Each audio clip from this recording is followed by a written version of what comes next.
taking the time to do something to the absolute best of your ability. Whatever that ability is, but take the time, put the energy into it. I put a lot of my energy into those circles. You'll get out of this kind of magic what you put into it. That's right.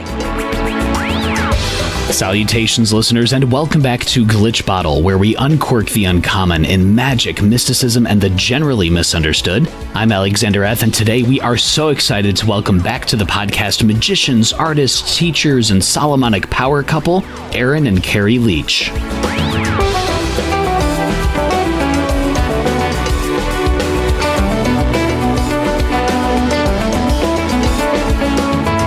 Both Carrie and Aaron have been on the podcast separately before and together, so I definitely encourage you to listen to these past episodes. So Aaron wrote one of the first books that many in the magical and Solomonic communities consider a foundational instruction to the practice and theory behind grimoire magic. That's called Secrets of the Magical Grimoires.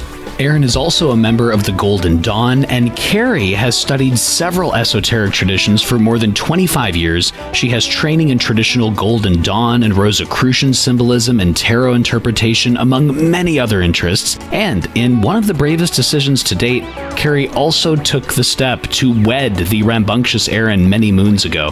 And a few years back, both Aaron and Carrie co-founded Doc Solomon's Occult Curios, where people can procure materia magica and Solomonic items from many of the most well-known grimoires, properly consecrated and prepared. In this episode, we discuss how Aaron and Carrie magically maintain their Solomonic Springs property in Florida. We also discuss how evocation rituals are actually less common in the Solomonic tradition than most people think. We talk about Carrie's Palo experience, how magical circles are actually used in the Solomonic tradition, the importance of hard work and putting in a true effort when making magical items, and also Aaron and Carrie answer your Glitch Bottle Patreon listener questions, and so much more. It was also so great to connect with Aaron and Carrie after a few attempts, but then again, it was Mercury in retrograde, so something on my end is bound to be, well, glitchy. And now to help us uncork the uncommon, let's welcome back Carrie and Aaron Leitch.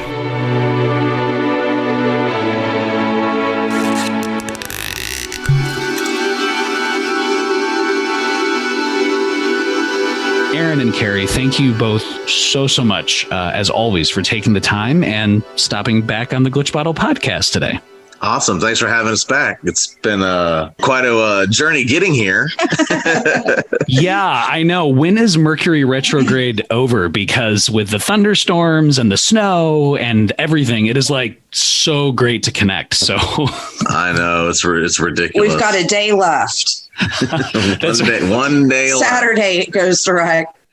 To that point, you are both right now dialing in from Solomon Springs, which is literally a very magical property in northern Florida. So can you tell us a little bit about Solomon Springs right now? And especially, what are some of the big things that have been happening since you first moved in a few years back? Can you just kind of update us on that? There's not a lot to tell right now because with the pandemic, a whole lot of nothing's been going on.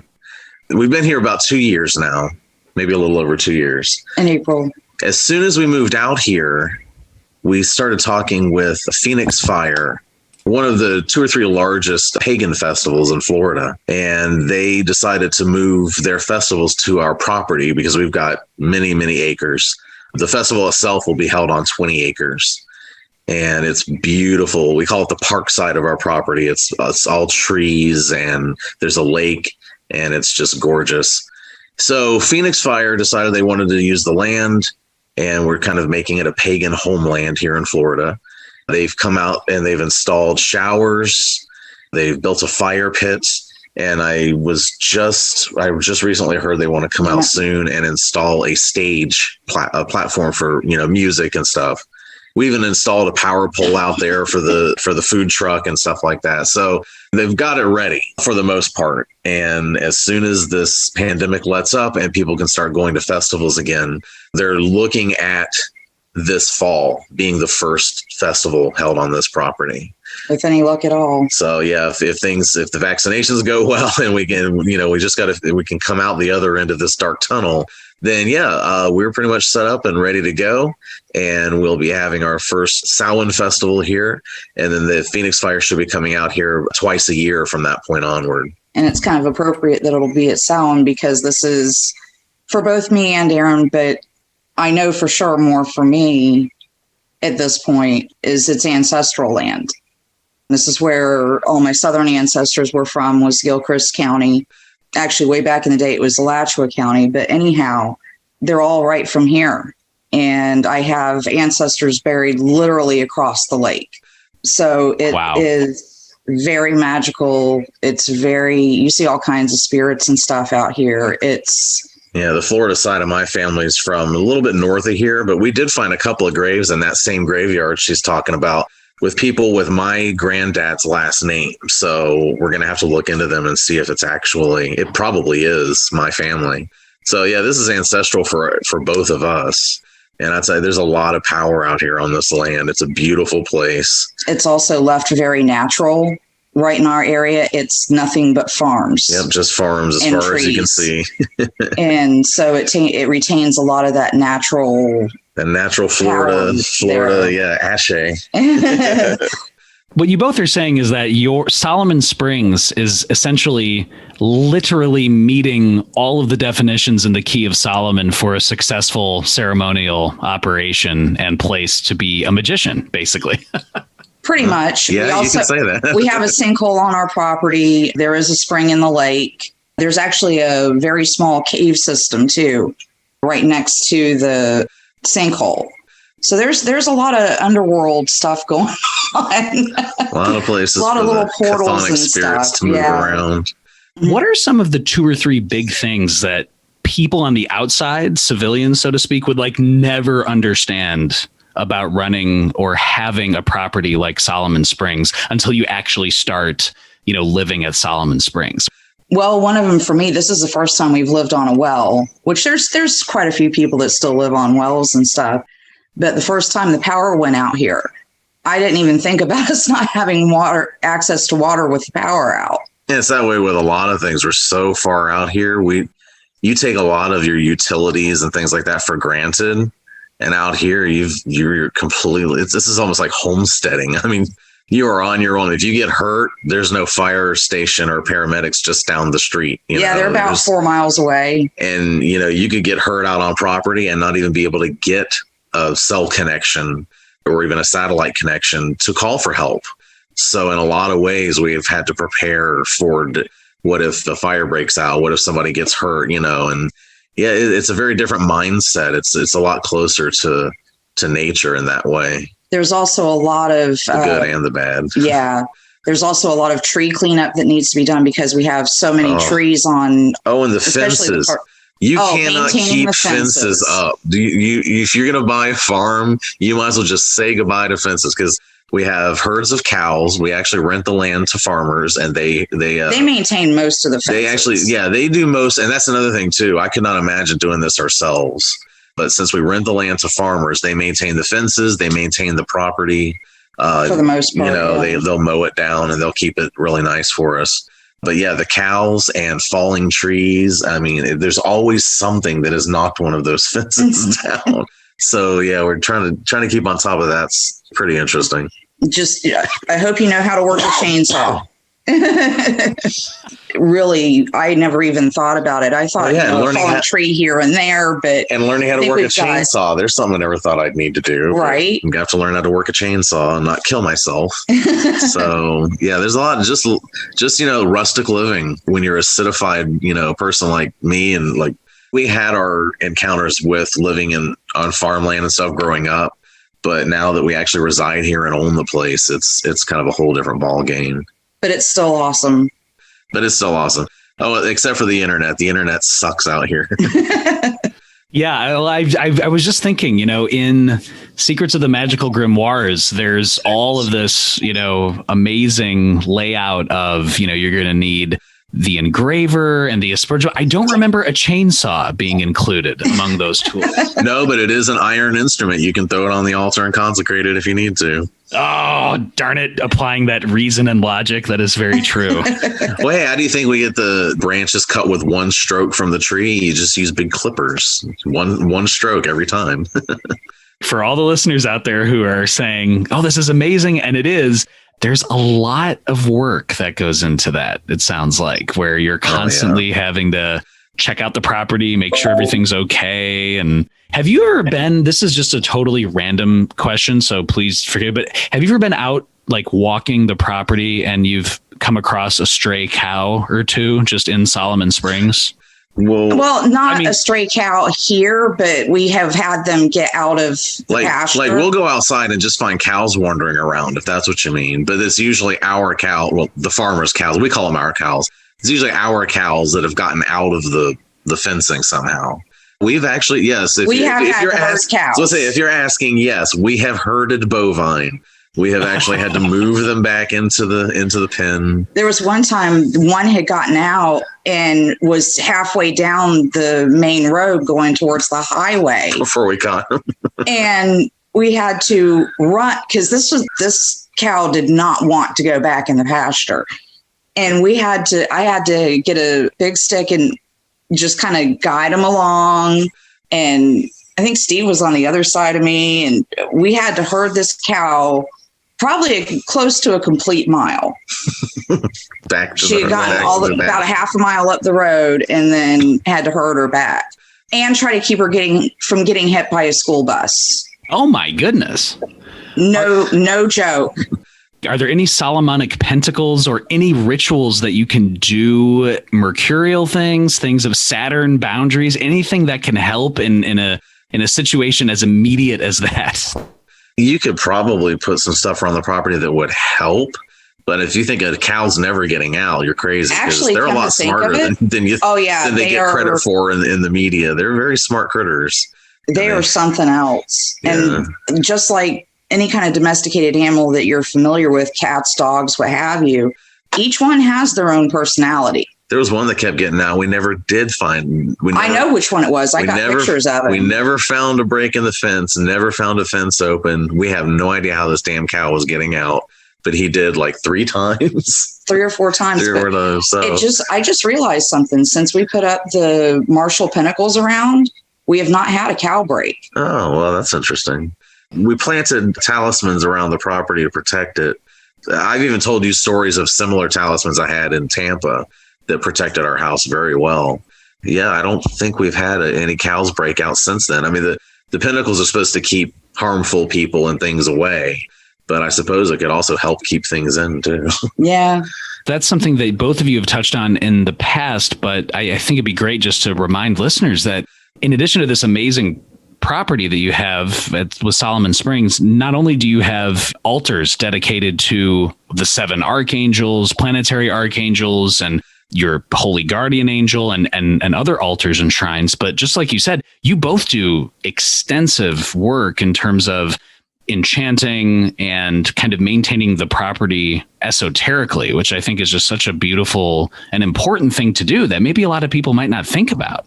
Oh, yeah. Oh, there's that too. It's very important, like the protective talismans. And then, of course, that's also a reason why I'm going to love having the festivals out here, because they always have their rituals they do out here to bless the land, and big drum circles and all sorts of, really positive energy comes in with that. So it's already really, but we also intend it to remain an enchanted place for a very long time. Yeah, I actually have plans. There's one small section that's kind of a built up hill, and it has 4 trees, one on each corner. And that's an area that I actually kind of want to take and do something natural to kind of block it off a little bit, but have private ritual space out on that side too. That actually, Carrie, leads into a listener question that we have for both of you from Christopher Mainwaring, who is asking, what tips could you give about walking this amazing path together as husband and wife? I think in a way we just kind of got really lucky. Yeah. Because, it's magic and all of these things has always been something that we were both interested in. even before we actually got together, whenever we knew each other in high school and stuff. But anyhow, I think a lot of it, we just got really lucky. The first tip is you have to actually like each other. That's not necessarily as common as it should be, really. If the person you're with, if you've been with them 20 years and they become boring to you, or they're just not interested, you drift apart, then it's not the same as when you're really still interested in that person. So if you're fortunate enough to be with someone that you truly like, and that's as separate from love. I mean, actually, you really like that person. You like hanging around them and talking to them. So we have that, and that's very rare, and we're very lucky. Not to say that we don't still butt heads. And we're also lucky in that even though we both have some things that are very individual that we do, mystically speaking, or even our hobbies or our interests, we still have, it's like a Venn diagram. There's still that place where they cross over, and there are things that we're both interested in. And I think that's the second key. And then beyond that, I would say in that area where we do share interests, especially where it comes to the Solomonic magic, we got very lucky because I have strengths and I have weaknesses, and she has strengths and weaknesses, but her strengths are exactly where my weaknesses are, and vice versa. Like, just to give you an example, we have the Dee and Kelly thing going, where I'm very good at conjuring. I'm very good at doing the invocations and kicking up the energy and calling these, little astral beasties to us. But I'm not so good at scrying. I'm not very visual. I mean, I'll tend to hear or smell them, really, or feel them before I'll see them. She's very good at seeing and hearing them. I will do the invocations, and she will sit and do the scrying, and she will actually report, just like Kelly did with Dee. She'll report what she's seeing. So, but it's like that on a lot of things. I'm the writer, she's the artist, and and just many examples like that where you put us both together and we kind of make a really powerful person because we each fill in the gaps for the other one. So those are really the three keys on why what we do together works. There's been a joke for years and years and years that we are kind of one brain. One brain. Two halves of one brain. They call us Karen and Ari.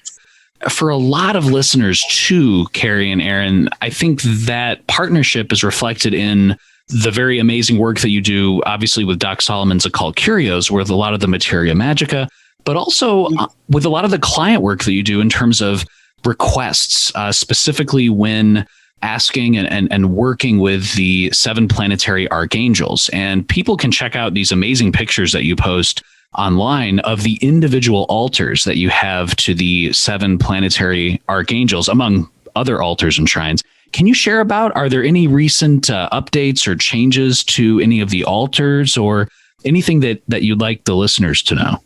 I mean, we finally got all the lights. Yeah, if anyone put colored lights around all the altars. Yeah, if anyone is new and doesn't understand what we're talking about, we have in our practice, our Solomonic practice, we focus primarily on the 7 planetary archangels, which are found in the Heptameron. So Cassiel, Zachiel, Samael, Michael, Anael, Raphael, and Gabriel. And each one of those 7 has their own individual altar here. So we have a Mars altar, we have a solar altar, we have a Mercurial altar. They're all set up in places in the house. The correct word is geomancy, but a geomancy, the way you see it in Eastern tradition, where you actually map out your house according to the different natural forces, I should say, that flow through the house. Well, the Western traditions have the same thing, and different areas of your house are assigned to the different planets. So we have our altars in those specific places around the house. The services you were talking about are where we will actually put petitions to those angels on behalf of clients. And there's actually a ritual that goes with that, with opening the altar ritually, making the petition, dressing and anointing and lighting a candle for the client. And then at the end, we get a response from the angel using a very simple 3-card tarot spread. And it's like she said, the only real additions is we've been working for the past while to get lights on all of the altars. We began by trying to put Christmas lights on them. Yeah, just regular Christmas lights. And those only last, if you leave them burning continuously, they only last maybe a month or two. So we finally invested in getting LED lights. So every planetary altar is now lit up with the color of its planetary sphere at all times. Samael just got a great big new poster. Yeah, Samael's altar was kind of the last one that I felt was really incomplete. He's set up on a shelf. He had his altar cloth, all the stuff on it, but there was no icon or anything behind it. We have it was pictures and there were some pictures there, but they were really small. And of course, we do have the statue. That's the main icon, but it was just against a blank wall, and it just didn't feel right because all the other altars are very decorated around their areas. So I finally got this giant icon made of Samael, and we strung the red lights around it, and it's really gorgeous up there now. I just thought of this, and I might be totally wrong, so please correct me. But was there a picture posted on social media was there like a bird's nest or a bird that built a home? Oh, geez. That was right after we moved here. That was back when we had Gabriel's altar was right outside the front door, so it could overlook the garden where we'd grow all of our herbs. We decided to move him into the kitchen. But right after we put him outside the front door, a little Carolina wren. It was, a little wren decided to build her nest on his altar. And that was so awesome. And hatched them, and they fledged and the whole deal. Yeah, flew away and abandoned the nest in the end. And we left it there undisturbed until that whole process took place. That was really neat to watch. It was a really good sign, too. Yeah, we actually left the nest there for quite a while just in case she decided to come back. Yep. She never did come back. She never did come back. But that was one of the coolest things I've ever seen was this little tiny Carolina wren build her nest on his altar. Really fit that theme as well of Solomon Springs. Oh, it's very, very alive. And it also fit very well with Gabriel being the archangel of the moon. The moon is the mother, the nurturer. A mother sitting on her eggs on that altar was perfect. Right. Again, by our perfect front door. Ashe, perfect energy. Another spirit, very powerful one that you both have experience with, the HGA, the Holy Guardian Angel. And to that point, we do have a listener question from Sedger, who is asking, how do Aaron and Carrie see the Holy Guardian Angel, the HGA, in the light of intermediary spirits of the grimoire tradition and tutelary spirits of the shamanic tradition? For me, at least, Sedger says, it sometimes feels like, mostly Aaron, that it's made out to be that the HGA is something very special and not like anything else in any tradition. But, Sedger says, when looking more closely, the HGA seems to be very much like an intermediary or tutelary spirit. First of all, the similarities he's seeing does make sense because there's no question there's a direct historical line traced from the most ancient shaman who had their spiritual spouse. They would ritualistically marry, and that's where they would get all their power, and up to the genius that was described by the Greeks and the Romans, and of course the natal genius, the spirit that governs your birth chart. So yeah, all of these tutelary and guardian spirits, they are the historical predecessors to the Holy Guardian Angel. But it's still true that the Holy Guardian Angel is something very different from all of those, because the Book of Abramelin is a very Platonic book. And one thing Plato did, and this is where basically the Gnostics were Platonic as well. But what Plato did was he took the threefold structure of the world, the celestial realm, the earth realm, and the underworld, which had been the standard view of the universe pretty much universally in both East and West. You had the sky, you had the ground, and then you had what was under the ground. But Plato added another realm, that archetypal realm that he described. Remember the allegory of the cave? And he's suggested that everything we see in reality, which is both in the sky, on the ground, and under the ground, these were all just reflections of these archetypal forces. So that's why when you're studying Gnosticism, you'll hear them talk about the pleroma, the pure spiritual realm, the realm above nature.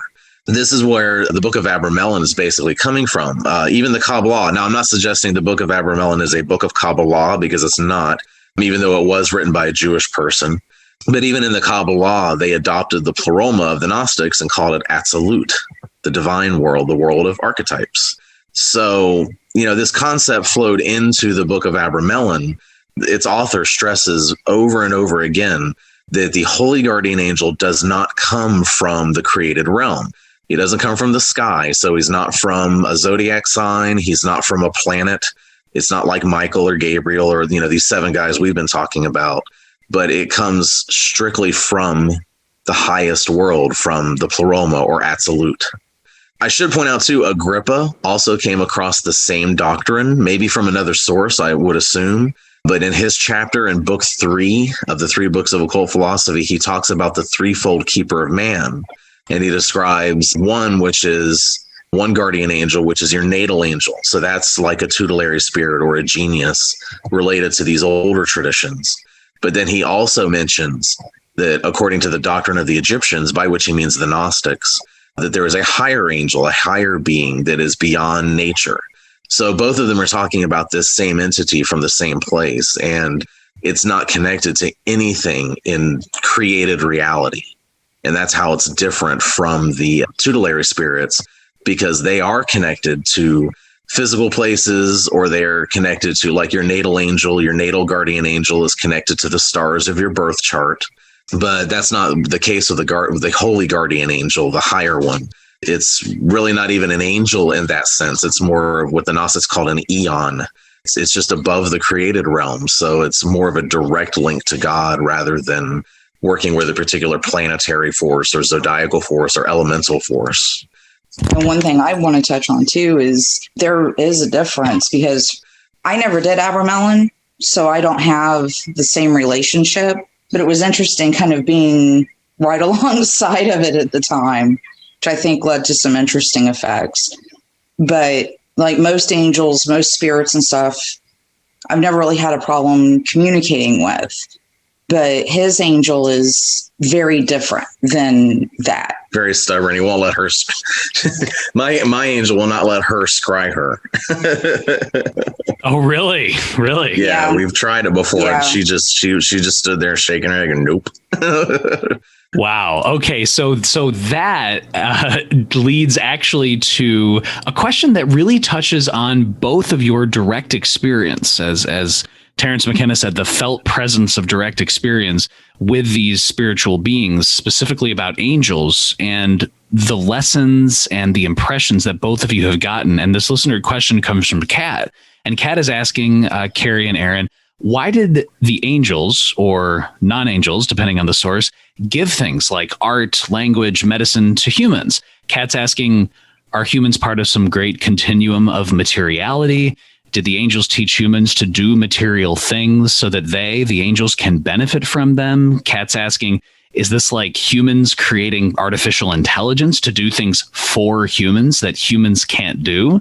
Well, frankly, I think she was pretty much on when she said, are we part of a continuum? Because yes, there's definitely one continuum. This kind of makes me think for some reason of something that's been brought up online kind of recently. And that is the idea that spirits and angels and deities and all of these entities we work with may not actually predate us. And considering that so many of the deities that we know today, Osiris, Horus, Marduk and Enki, Mars and Venus and their counterparts, Aphrodite and Ares, and all of these deities, a great number of them actually date back to old ancestral practices. They are actually ancestor spirits. And they became venerated more and more over the years. And of course, they were the ancestral spirits of the families that became the royal families. And, eventually everyone in a kingdom had to come and pay fealty to the royals and their ancestors. There's a good possibility that all of these entities that we can name and invoke and work with very likely might have been human at some point in the past. There's probably some exceptions. I mean, the worship of animals and the worship of plants goes back as far as ancestral worship. But again, when we're talking about deities with human forms that we can name and talk to, they might be our ancestors. So it's definitely a continuum. They are teaching us things in order to make life better for their descendants. They teach us, and then eventually we cross over to the other side. And now it's our turn to try to teach the next generation of people come to invoke us. And it probably just goes on like that through all of history. So, Yeah, I think they have a vested interest in us because they're connected to us even if the theories of them all being ancestor spirits were wrong, I think it's still obvious that there is an intimate connection between humankind and what they are. Did you also, Carrie, kind of get those impressions to Aaron's point, just about that kind of continuum? There's that, and something that kind of came to my mind too, and I guess looking at it from maybe more of a Gnostic perspective, if the angels, regardless of where they started from, I think they teach us these things, especially the arts, creative things like that, is kind of to the greater glory, being able to celebrate something higher. Yeah, it kind of goes back to, remember in chapter 3 of Secrets, I outlined the 8 circuits of consciousness. If you're going by that model, most of humanity is pretty much stuck on the 4th circuit right now, which is the moral circuit. Who's right, who's wrong, who's good, who's bad, who shouldn't be doing this sexual thing, and who you can and can't love. And I mean, if you think about our world and what we're facing, a lot of it is all that morality. But those who work with these spirits and the angels and the deities, they are moving up into the 5th circuit, which the 5th circuit is where your shamans and your mystics reside. So yeah, just by interacting with these entities, they are elevating it. They elevate you up out of the mire. Well, I guess like the old Gnostics used to say, it's all about the passions, that you calm the passions, get out of the storm. And once you're up out of the storm, then you can actually think clearly and see clearly. And by interacting with us, they are making us better. It's almost like a spiritual alchemy. They're purifying the base matter and making it worthwhile, so that hopefully the next generation will be a little bit better, and then a little bit better after that, and so on and so forth. Aaron and Carrie, speaking of being stuck in the 4th circuit, there are 2 questions that we'll kind of put into one here, but this really goes directly to what you were both just saying about ascending that. So the first question is from Jeff Smith, who is asking, for Aaron and Carrie, what are some good excuses or covers for possessing materia magica, especially if you live in a country that has strict rules against magical practice? And then to that point as well, being stuck in the 4th circuit, so to speak, we have a listener question from Charmaine de Jesus, who is asking, on previous episodes, both Aaron and Carrie, and also Josephine McCarthy, have discussed the need to be discreet with one's practice. Josephine McCarthy in particular has mentioned that in the United Kingdom, things may be taking a turn towards fascism, thus possibly making things a bit more dicey for magical practitioners. So Charmaine's asking, do either of you, Aaron and Carrie, feel things have shifted at all in the United States? Has the necessity to be discreet lessened at all? Has it become more necessary? Or do you think this will change either direction in the next few years or so? Well, personally, I do think things are going in the wrong direction as far as that goes. I mean, first of all, Carrie and I both were raised right in the middle of the satanic panic of the 70s and 80s. And in the Bible Belt. And we were in the Bible Belt. But I mean, you can look up satanic panic online if you want to, and you'll see some pretty heinous stuff. I mean, you think that the witch trials ended, back in 1700 when the Salem witch trials happened. No, that they're still going on. They were still going on at that point. People lost their jobs. They lost their families, their children, their homes. Some people were put into prison, all being accused of ridiculous things, satanic ritual abuse. You may remember where people were coming up with suppressed memories. And then years later, it was discovered that the quote unquote therapists were actually implanting those memories in their clients in order to sensationalize and make money off of it. And it was just terrible. That really loosened up. Now, it was still kind of going on in the early 90s. I can tell you there are at least 2 times I lost a job when others at the job found out that I was pagan or practicing witchcraft or something like that. So it didn't start to loosen up until maybe the late 90s, early 2000s. You had Buffy the Vampire Slayer, you had Charmed, you had Harry Potter. All this stuff came out in the popular culture. The craft, which was even a little bit earlier than that. Right? Even Wicca became almost, it's just your common person who didn't know what Wicca was. They just thought it was something that teenage girls did. I mean, it was like no one was afraid of this stuff was batting an eye anymore. You could walk around with a pentagram out around your neck and nobody really cared. Unlike just not even a decade before where we would get literally harassed in the street for wearing that kind of stuff. We're kind of out, and because we've been in that environment, that post-Buffy environment where doing this is just fine. But now I'm seeing where things are starting to kind of go the other way. And you've got this QAnon stuff, which is already trying to start a new satanic panic. Once you get enough people believing that they're evil satanic cults abusing children, then they start looking for witches to burn. And people like Carrie and I may not do very well in that environment. So it does worry. It is a cause for worry. I don't like the rightward direction I see us leaning as a culture. But hopefully, I'm also hoping that this is just a short bump in the road, if that makes sense, that as society continues to move forward, there are a lot of people who want to hold it back and want it to go back to being the old way, and they're fighting really hard for that. But I hope that that's a dying breed.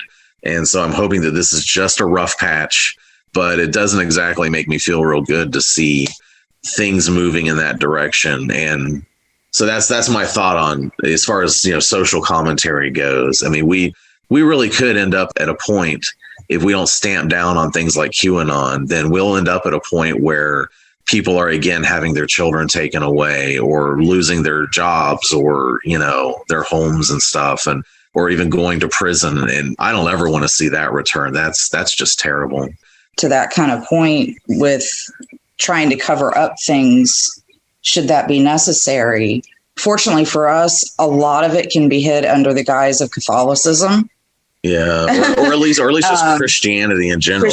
But we're really lucky because saint altars and stuff like that, or even Eastern Orthodox, that kind of stuff with all the icons. You look around here and you would just think we were like Catholic or Orthodox or something, because it's all archangels and it's things that people understand a little more, even if they would still look at our house and think it was kind of freaky, but it would be different than if we had pictures of Baphomet and inverted pentagrams and things like that. So now there are some of the altars that we do keep away from more public eyes. So those would be a little more difficult to cover up.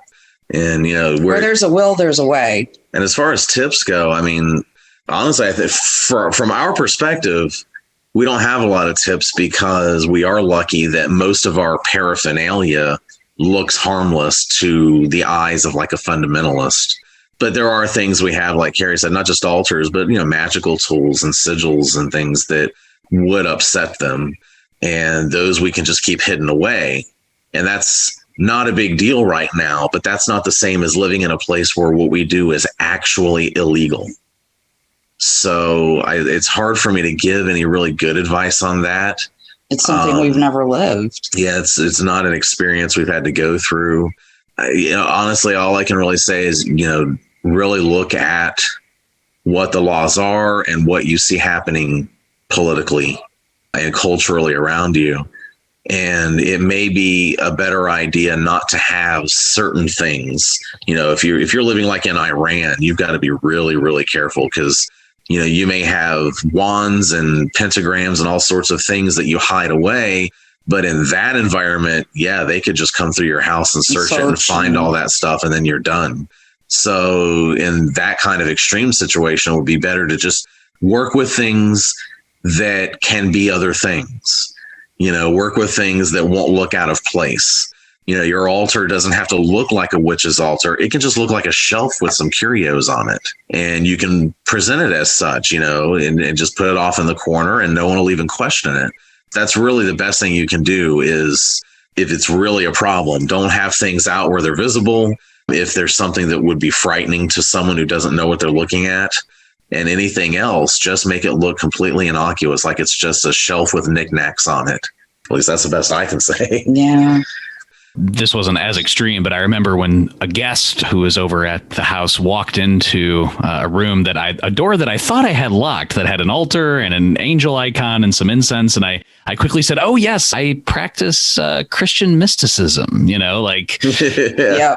which is technically right, but it is a stretch, but they don't know it's a stretch. See, I had, when I was up north taking care of my mom, and I having to deal with so many muggles. Yeah. There were some things that I had to kind of cover for.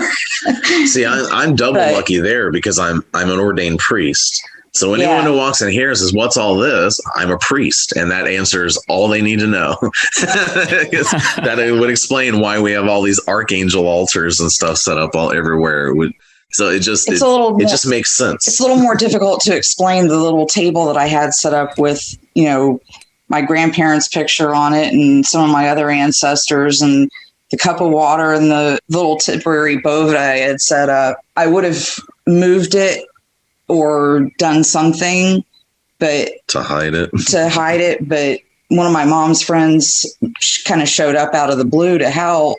And I was just like, he apparently already knew I was weird, but so yes. it was a little out of place.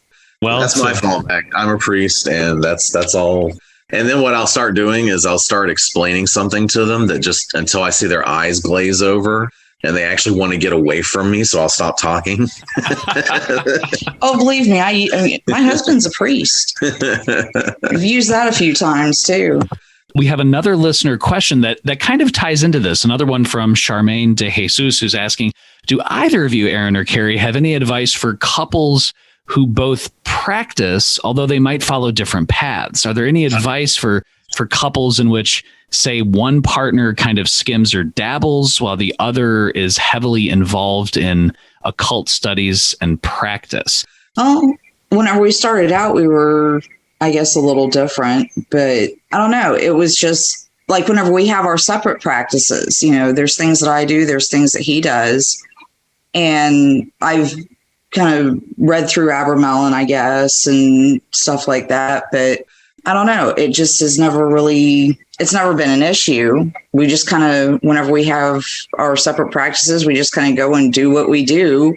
I think it helps if you have an understanding that you're both really doing the same thing anyway, if that makes sense. It's like, they say that adepts can recognize each other and they don't have to be from the same tradition. That's why in the 1200s, pagan, Christian, Jewish, and Muslim people all got together and talked shop with each other and had a ball doing it. And what we know today as the Kabbalah arose out of that. The Zohar came out of that intermixing of different people just all talking with each other and sharing their ideas with each other, even though they were from totally different religions and paths and areas of the world. It's the same thing on the personal level. If you and your partner may be working two different traditions, but you're still both doing the same thing. You're still both working with the different occult forces. It's just different ways of going about it. And as long as you do realize that you are really doing the same thing, then there really shouldn't be a conflict. You should still be able to talk and share ideas with each other and find sympathy with each other that way. As far as the dabbling thing goes, everybody's going to have a different level of practice, I think. Magic is pretty much our lives. That's a little unusual. Yeah, that's... some people are more moderate. Their circumstances may vary. Right. And then some people just kind of have a passing interest in it. And there's some who one is a practitioner and one has no interest in it. Yeah. At all. But as long as you are respectful of each other, there shouldn't be an issue. Yeah, the one who's not interested needs to at least have respect for the one who is. And then on top of that, actually the inverse of that, if you are the practitioner and your partner is a dabbler, don't try to pull them in. I've seen cases of that where there's a couple where one's really, really into it and the other's not, but they're kind of getting drug along. And I would definitely advise against that. Just do your thing and let your partner do their thing.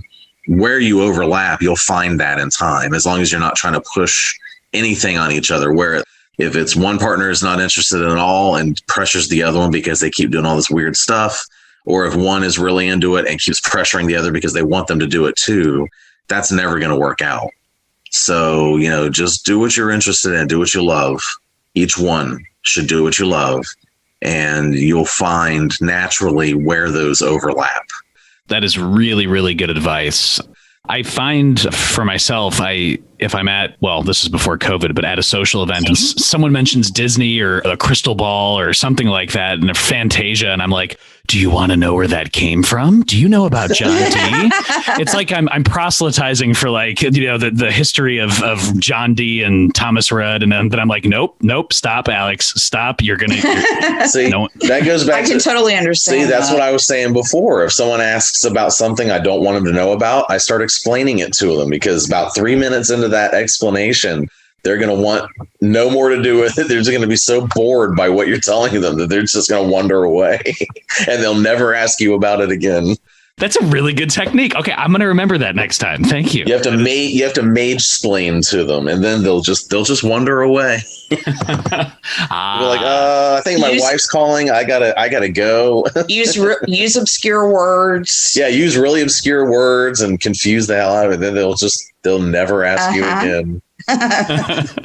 We actually, Aaron and Carrie, to that point, have a couple questions about evocation. So specifically the evocation of spirits. And the first one is, Aaron, in your blog post entitled The Truth About Evocation, you mentioned that, quote, evocation is something that is done much more rarely than other aspects of the tradition, unquote.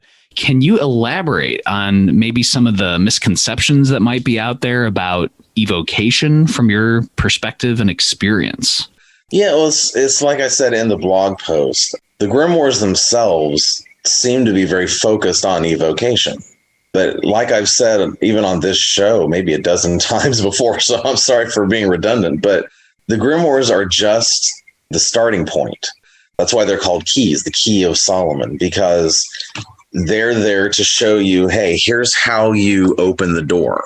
Here's how you get in contact with this particular set of spirits. And, here are the protocols you must follow and the rituals you have to enact. And so that is when people think of like the Solomonic tradition or any of its related offshoots, that's what they think of. They think that that's what the tradition is because that's what's in the books.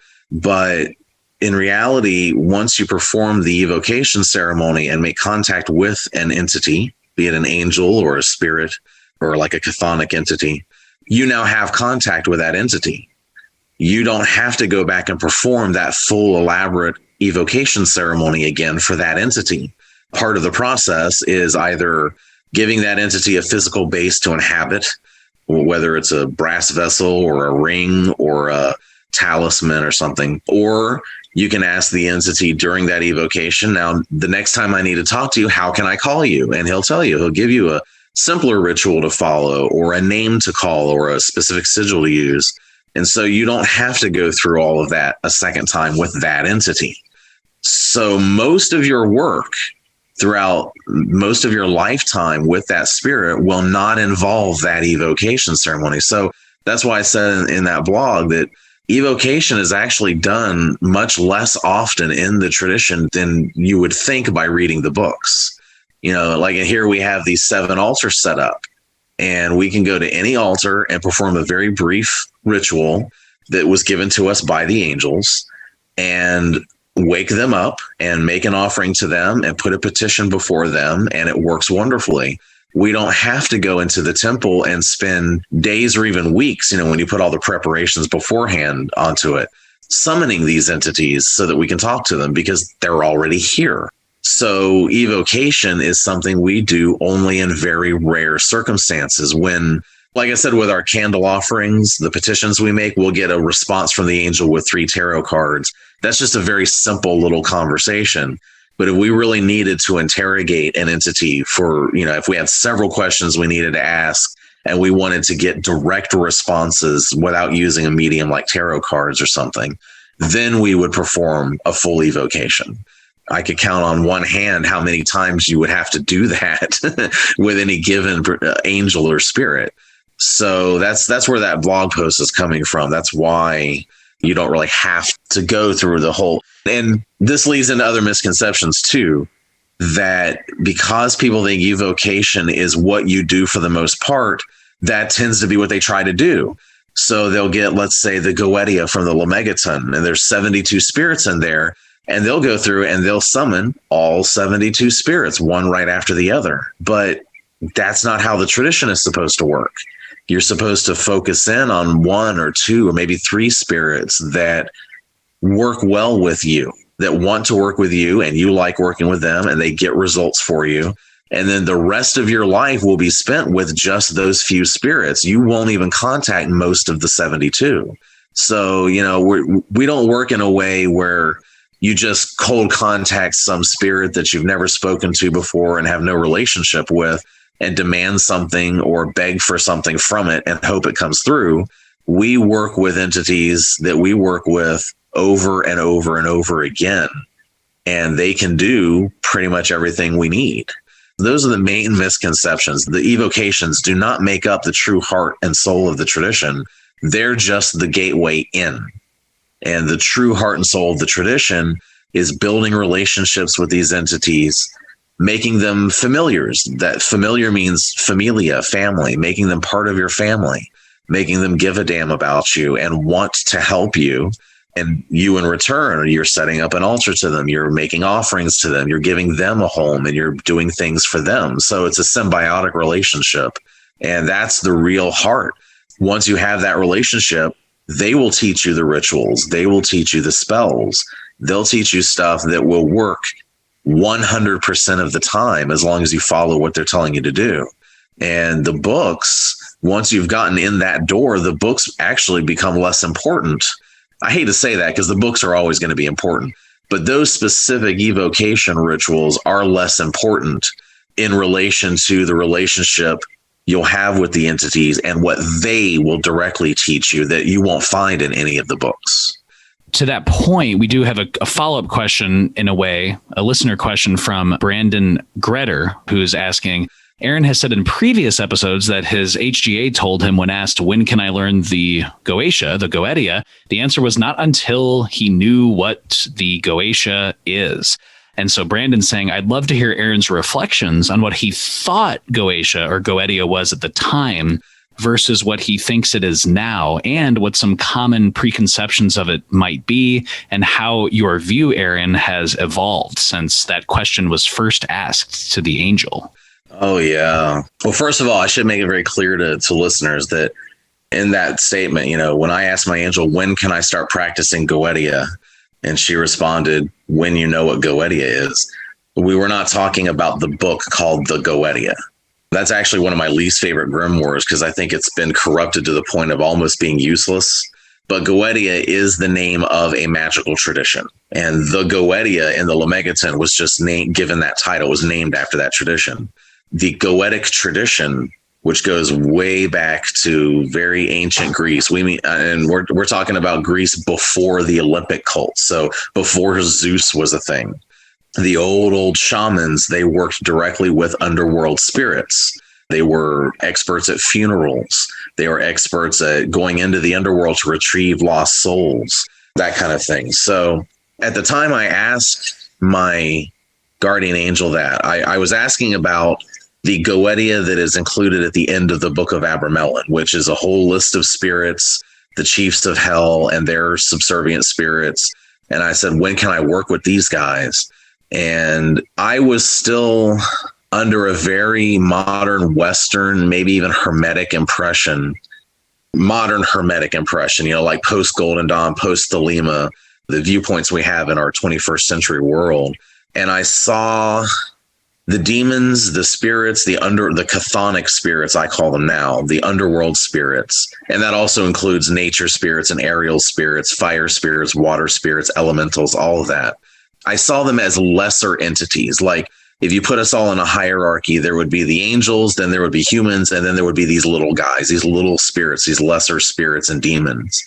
That was really the center of my misconception. If you read Secrets of the Magical Grimoires, and every time I autograph one of those books for somebody, I write this as a note as part of the autograph, that in Secrets, I make this argument that the demons listed in the grimoires, all of them, they all bear the names of ancient pagan deities, but they're not really those ancient deities. They're just demonizations. It was just the Christians trying to say that the gods were really demons. I make a really good argument that you can't just turn a god into a demon just by saying it's a demon.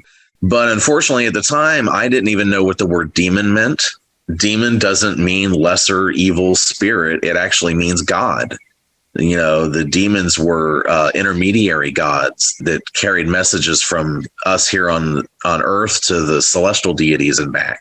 They were the terrestrial gods. They were the pagan gods.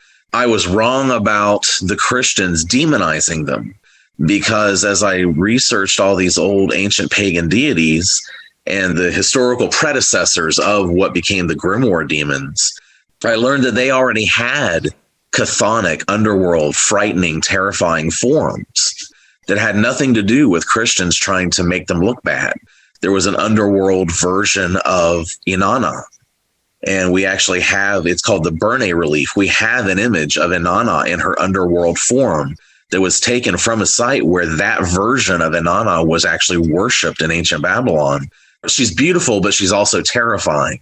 We have long lists of names for goddesses like Hecate, who has these wonderful, beautiful celestial names of bright and shining one. But then she also has these chthonic names of terrible one, smiter, bringer of nightmares, bringer of disease.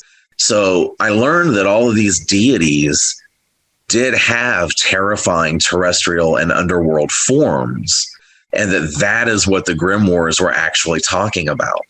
So I finally learned that these were not little lesser entities that are beneath us in the hierarchy. These are gods. So Ashtoreth and Beelzebub and Araton and Orions and Paimon and Amamon, these guys go back thousands of years to ancient pagan cultures. And once I understood that these were not little things I could command.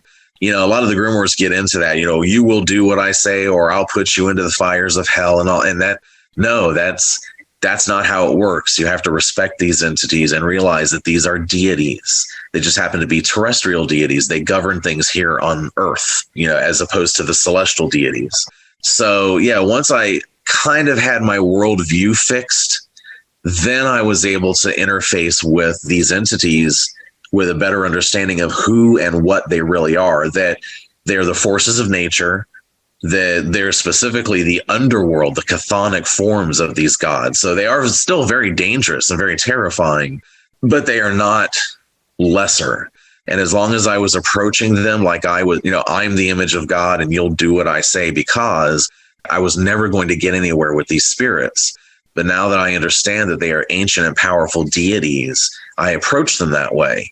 The practice that I do now that my guardian angel has finally allowed me to work Goetia, I guess over the past, 5 or more years or so, something like that. It's only been within the last decade, at least, that I've really started to connect with these underworld entities. But I couldn't do that until I knew who they really were. And I think that's what she was telling me in that moment.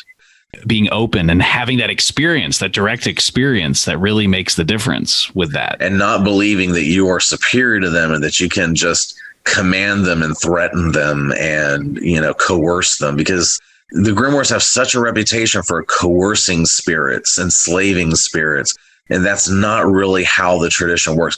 The texts that have that in there, that the spirit chains and curses where you're threatening the spirit if it doesn't obey, those were written by medieval exorcists. And that's what they did for a living, was threaten spirits whenever they would possess somebody to cast them out. And especially in Catholicism, and from there also in Protestantism, their exorcism techniques are very harsh, very, you are the enemy and I'm here to defeat you, and I'm going to make you suffer if you don't leave this person or place.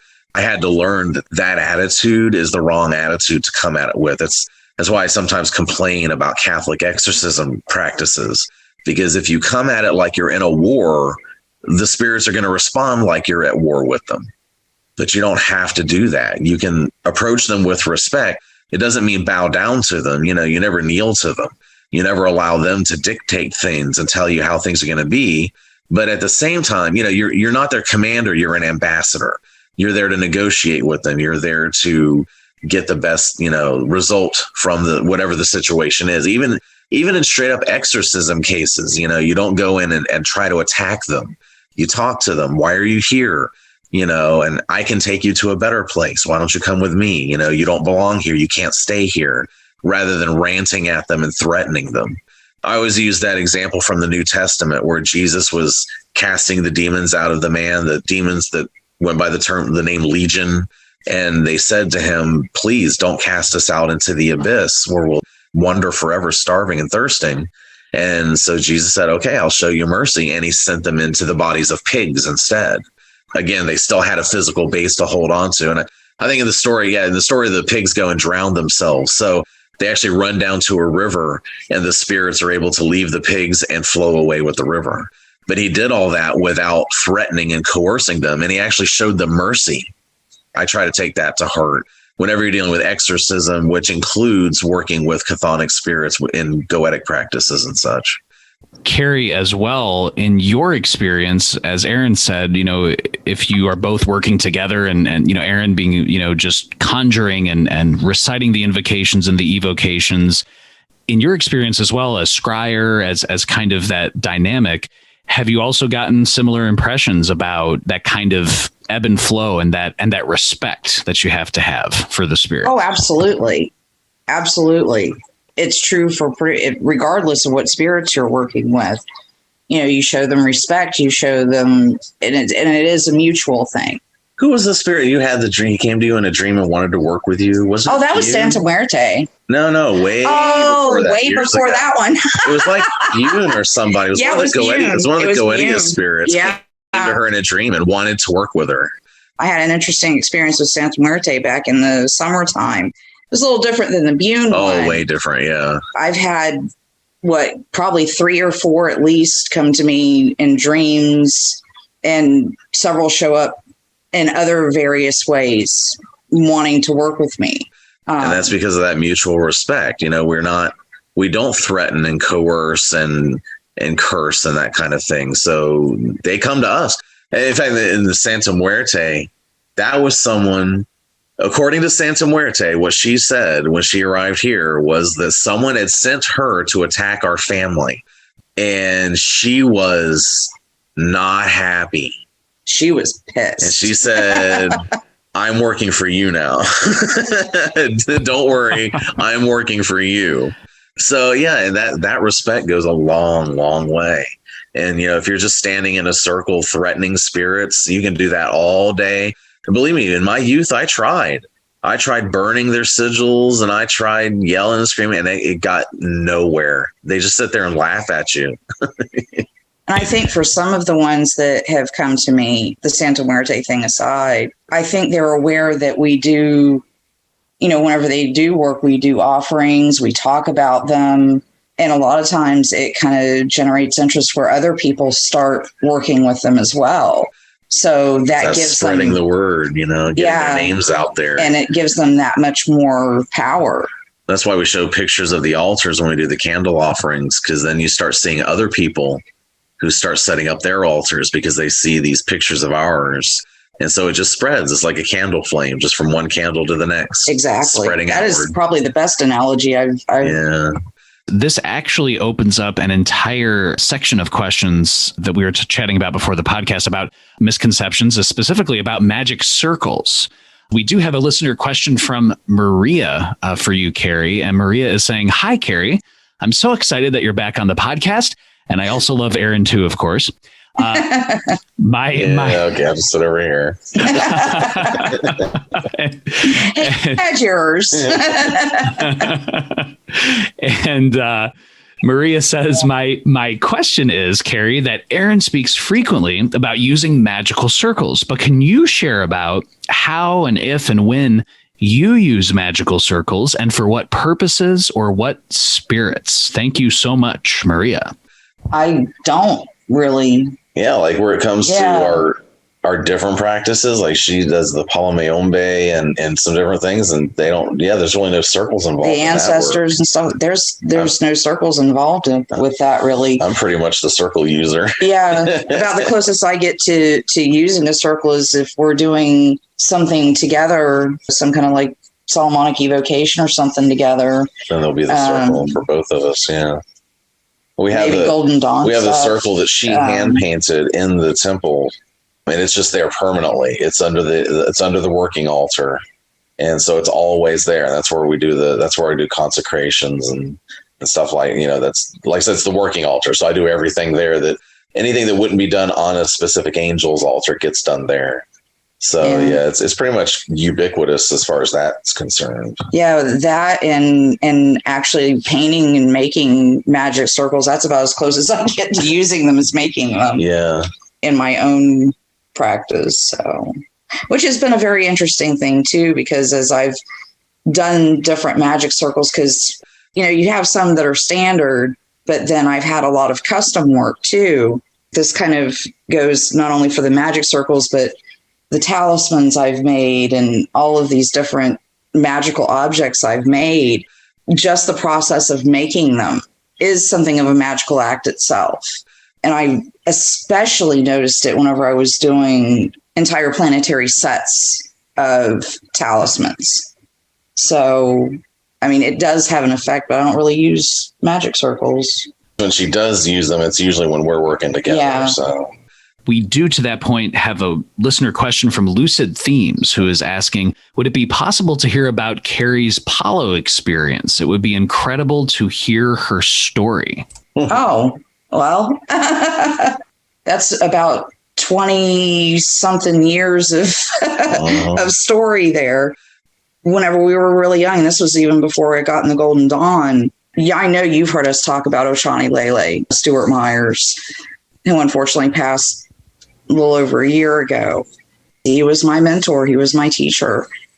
And I knew very little bits and pieces about voodoo, Santeria, that kind of stuff. Just, I guess, from being in Florida and being around so many people that do practice that kind of thing. Just hearing bits and pieces here and there. And I spent a lot of time in South Florida growing up too. But anyhow, whenever we started hanging out, he was going through kind of, I guess he was probably about 2 or 3 years in at that point. But anyhow, he would talk about his experiences with Santeria and Palo and telling all these stories. And I mean, just, it was incredible. And as he talked more and more about it, it was Palo that drew me more than Santeria for some reason. We ended up going through and going out and collecting all kinds of stuff to make the spirit pot, the Ganga. That was, oh gosh, one of the funniest stories about all that. So mine is Mama Chola. She's connected to the river. And we went up to, it's a place near Ocala, the Ocklawaha River. So we were looking around for some things for her. And alligators are associated with her, as are some other interesting swamp creatures. But anyhow, Stuart was terrified of gators, absolutely terrified of them. And as he was at the river making offerings, I forget, it had to have been a 12 or 14 foot gator come swimming down the river.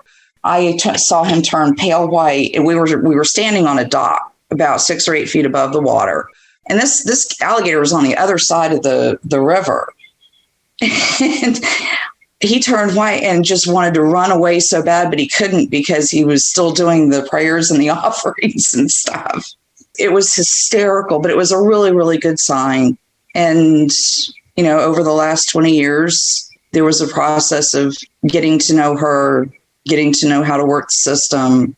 But just in the last 20 years, it's been kind of interesting. She's done a lot of very good things for me. She's protected me in some very hairy situations too. It's been an interesting journey. She's kind of, how do I put this? She's a fiery soul. She can be a little interesting to work with sometimes, but she's never failed me. Obviously, a lot of times I will go down to the river and talk to the spirits down there. And I've had all kinds of experiences with all kinds of natural things that you would find around the river.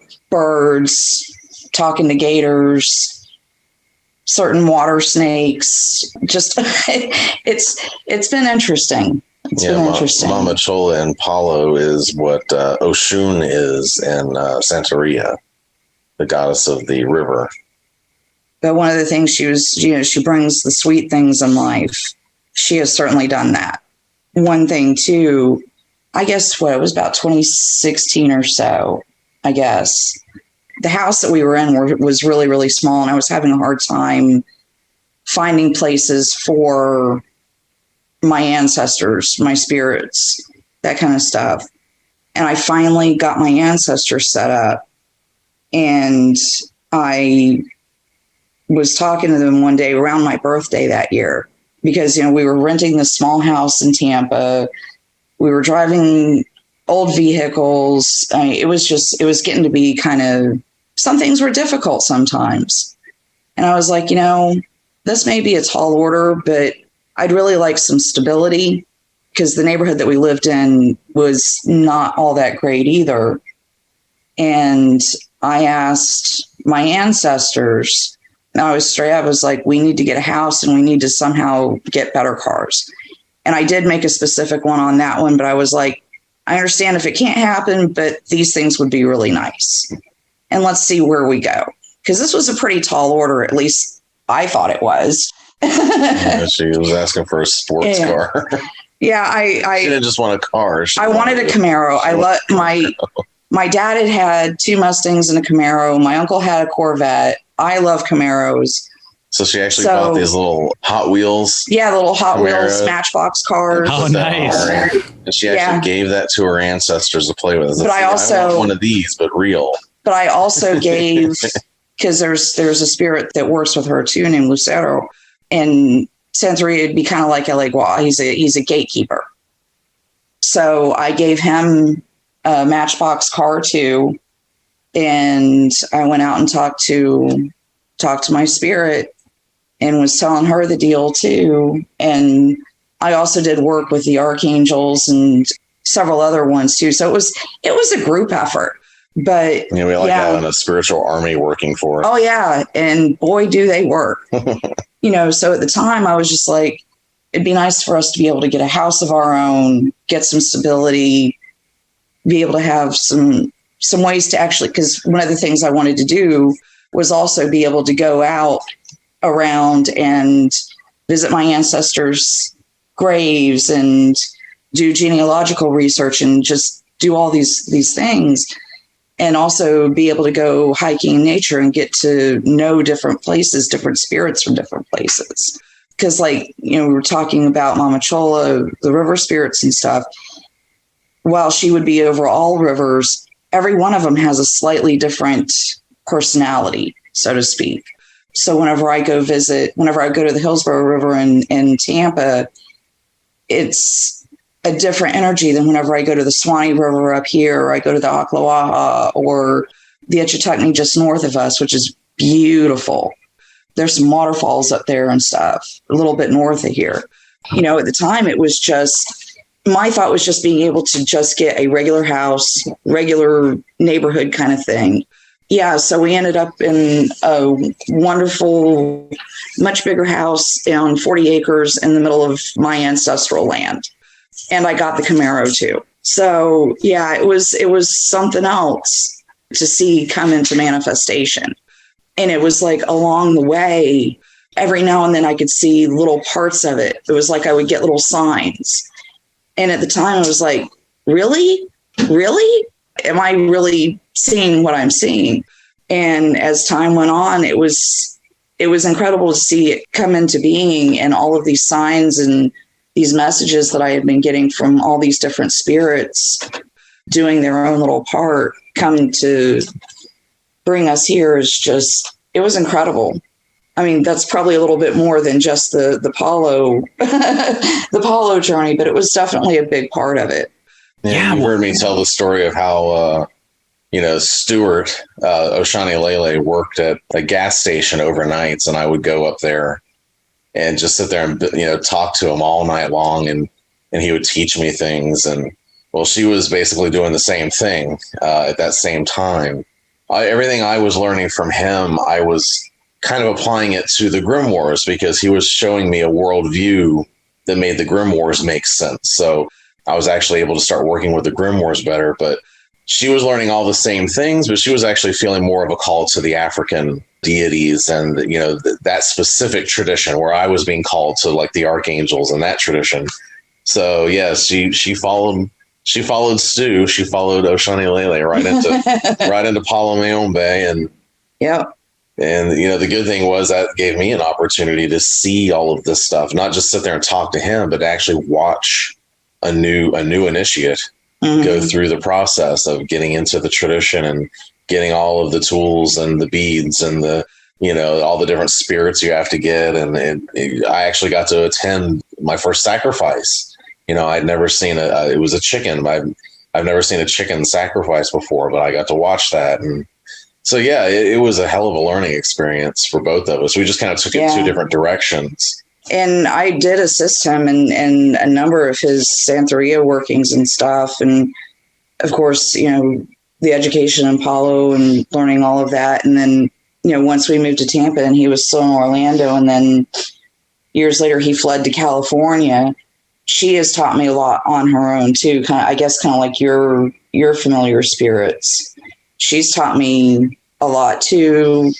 It's incredible to see how these things work over time, and just the little lessons they give and the little nudges they give. And, sometimes I wonder if some of my ideas aren't planted there by one of them, like, oh yeah, because I'm usually pretty content with what I have.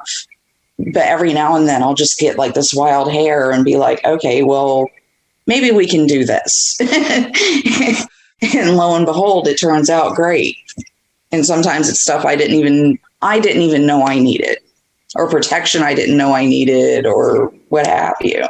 What you're sharing just now, Carrie, and what Aaron touched on before really is that a lot of this work happens outside of scrying into a crystal, outside of a consecrated magical circle, etc. Oh, you bet. Absolutely. I mean, the evocations, the really involved rituals, that's all just to get in. That's just to start the relationship. But the relationship, once it's started, it's got to cover everything in your life. I mean, like I said before, these guys are family. These archangels, they all live here. And they're not just here when we set up a ritual and perform a particular, ceremony, or they're always here. So, they look in on what we do. They talk to us from time to time. They'll complain about something that is or isn't on their altar, or they'll, tell us something they want us to do. And we'll go to them sometimes when they just need us, like if Mercury's retrograde, we can go into Raphael's altar, the Archangel of Mercury, and we can make offerings to him, not because we need anything, but because he's in retrograde and it can help. It's a symbiotic relationship, and it's every day. It's whether you're doing a ritual or not, they're supposed to be there. It's part of your, like I said, that spiritual army. They should always be there on the other side of the veil, watching you and participating in what you do. This last year, with the whole pandemic thing going on and the economics and everything that was going on, there was a few times that, I'd get a little anxious about how things were going. And I would always get kind of the message, don't worry about it. We're still here. One thing I will say, this last year has been kind of weird in that a lot of things have been very quiet. It seems like it's starting to pick back up again, but it seems like things on the other side, especially more of your angelic type beings, they've kind of been a little busy. Yeah. They've kind of been a little busy this year. That being said, whenever I would get kind of worried about where things were going, or how we were going to take care of certain things, it was just like, don't worry about it. We got this. We've taken care of you before. Just don't worry about it. And we were. That anxiousness would eventually kind of go away, and we were very well taken care of. Yeah, it's and a good obviously still are, but they've could have been a lot worse. Not just getting us out of the city and out here before everything went to hell, but also maintaining us and keeping us afloat during a time when, like the business, Doc Saul's, it's not out of business. It's still there. It's still going because of their help through the rough times, because it did get pretty slow there for a while. So in every way, they have their part to play in everything that goes on in our lives. While we're doing ritual, it's not just something you pull out like a hobby. It's something you're actually living every single day. The ambient messages and the ambient things that go on. I've noticed this year 2020 was really pretty quiet as far as that went, but it has started picking back up again. And it almost seems like certain parts of the world are coming back alive very slowly. Yeah. So it's been interesting, but it's nice to see that getting back on track, I think. As you just said, Carrie, the spirits on the other side of the veil are kept very, very, very busy as well. Things that we don't see physically necessarily a lot, but that impact Absolutely. The physical world. It was stuff going on in the physical world.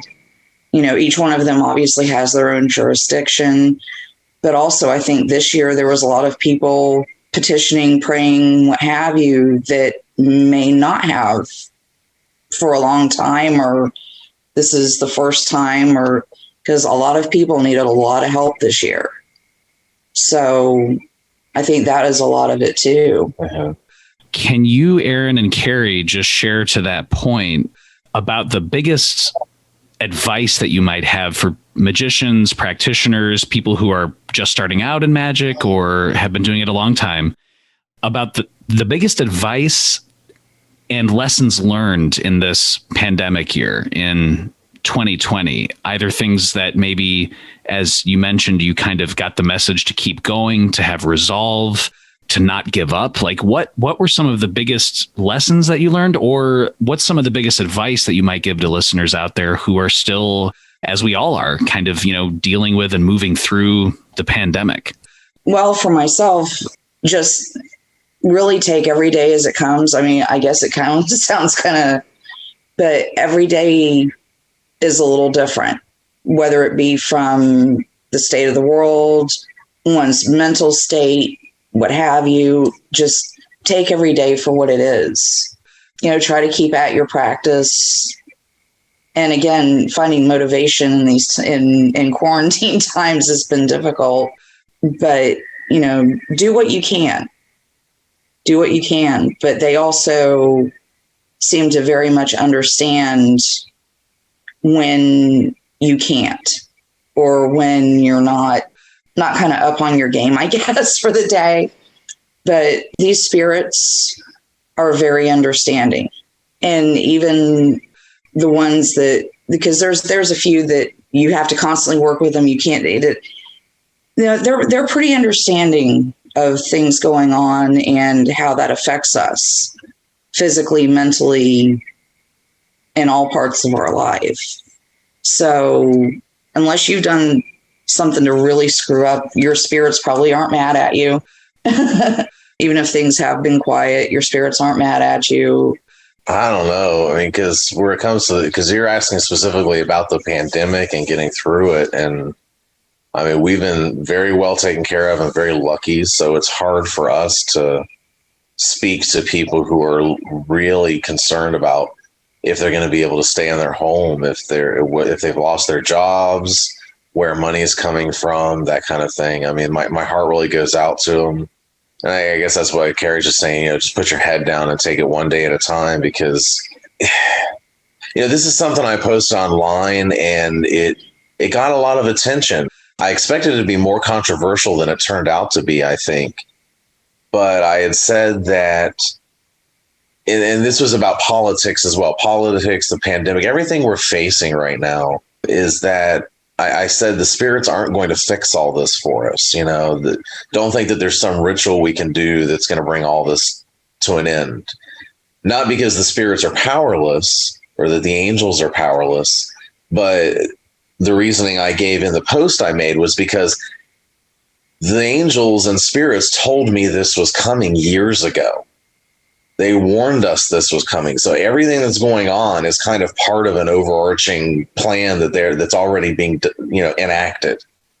So there's nothing we can really do as humans, I guess you could say, where it comes to working with your spirits, that's just going to make all this magically go away. This is something we, as a species, apparently, we are all just having to go through. And, there's pretty massive changes being brought in the world from this pandemic and from everything that's been going on. And I think we're going to be a very different people on the other end of this than we were going in. I think we already are, really. A lot about our culture and society has already shifted in ways that we wouldn't have even seen coming, even just 1 year ago. So it really is, all we can do is just take one day at a time and get through this. Now, when I say the spirits can't fix everything, I don't mean don't do your magic. Do your magic. Get them to protect you. Make your offerings to them, build those relationships, and make them care about you enough that they will stand behind you and defend you and keep you healthy and keep you safe. But even if, you lose a loved one, or if you yourself come down with the virus, or if the jobs are lost, homes are lost, this is just a very dark and difficult time. And it's going to take a lot of work to recover from all of this. So, that's just something, speaking of society as a whole, it's just something we're all going to have to come together and do and be there for the people that need the help, because the spirits themselves aren't going to just make it all. They're not just going to wave a hand and make it all go away and pat us on the head. They want us to be strong. And sometimes you got to go through some really tough stuff to be strong. And I think that's what our society is going through right now.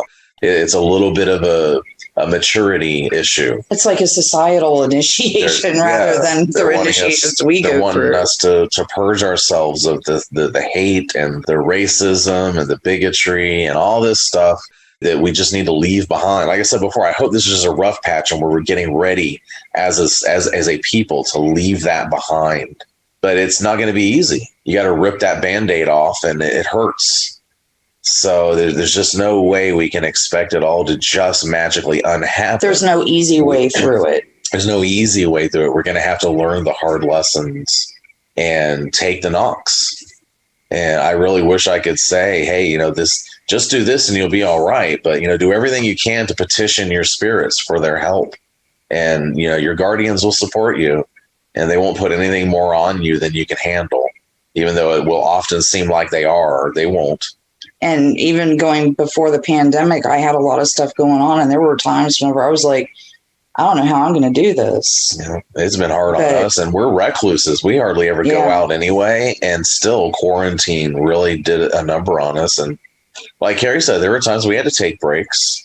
There were times, there were 2 or 3 weeks in a row, I might not go in to do my Abermelon stuff on Sundays. And especially with the economic downturn, we didn't have so many people buying candle lightings and stuff. So a lot of that kind of got put on hold, and we gave that a rest for a while. So, these guys, they're eternal. So if we take a break for our own mental health, it's not really like a long time is passing from their perspective. And then you get back to it when you can. And that's just, that's. But the important part is to do it whenever you can. To do it whenever you can, and to what extent you can. And she says, they're very forgiving. Spirits can be forgiving. They can also be very strict taskmasters. But the main thing is, if they know you're sincere, maybe you can't do everything according to whatever book you're following. But if you're taking shortcuts or you're not doing things just because it's easier, oh yeah, then they will respond negatively. But if you're doing everything to the absolute best of your ability, even if that isn't perfect, that they'll forgive everything else. So I think that's an important part too, for a lot of things, being able to do something to the best of your ability.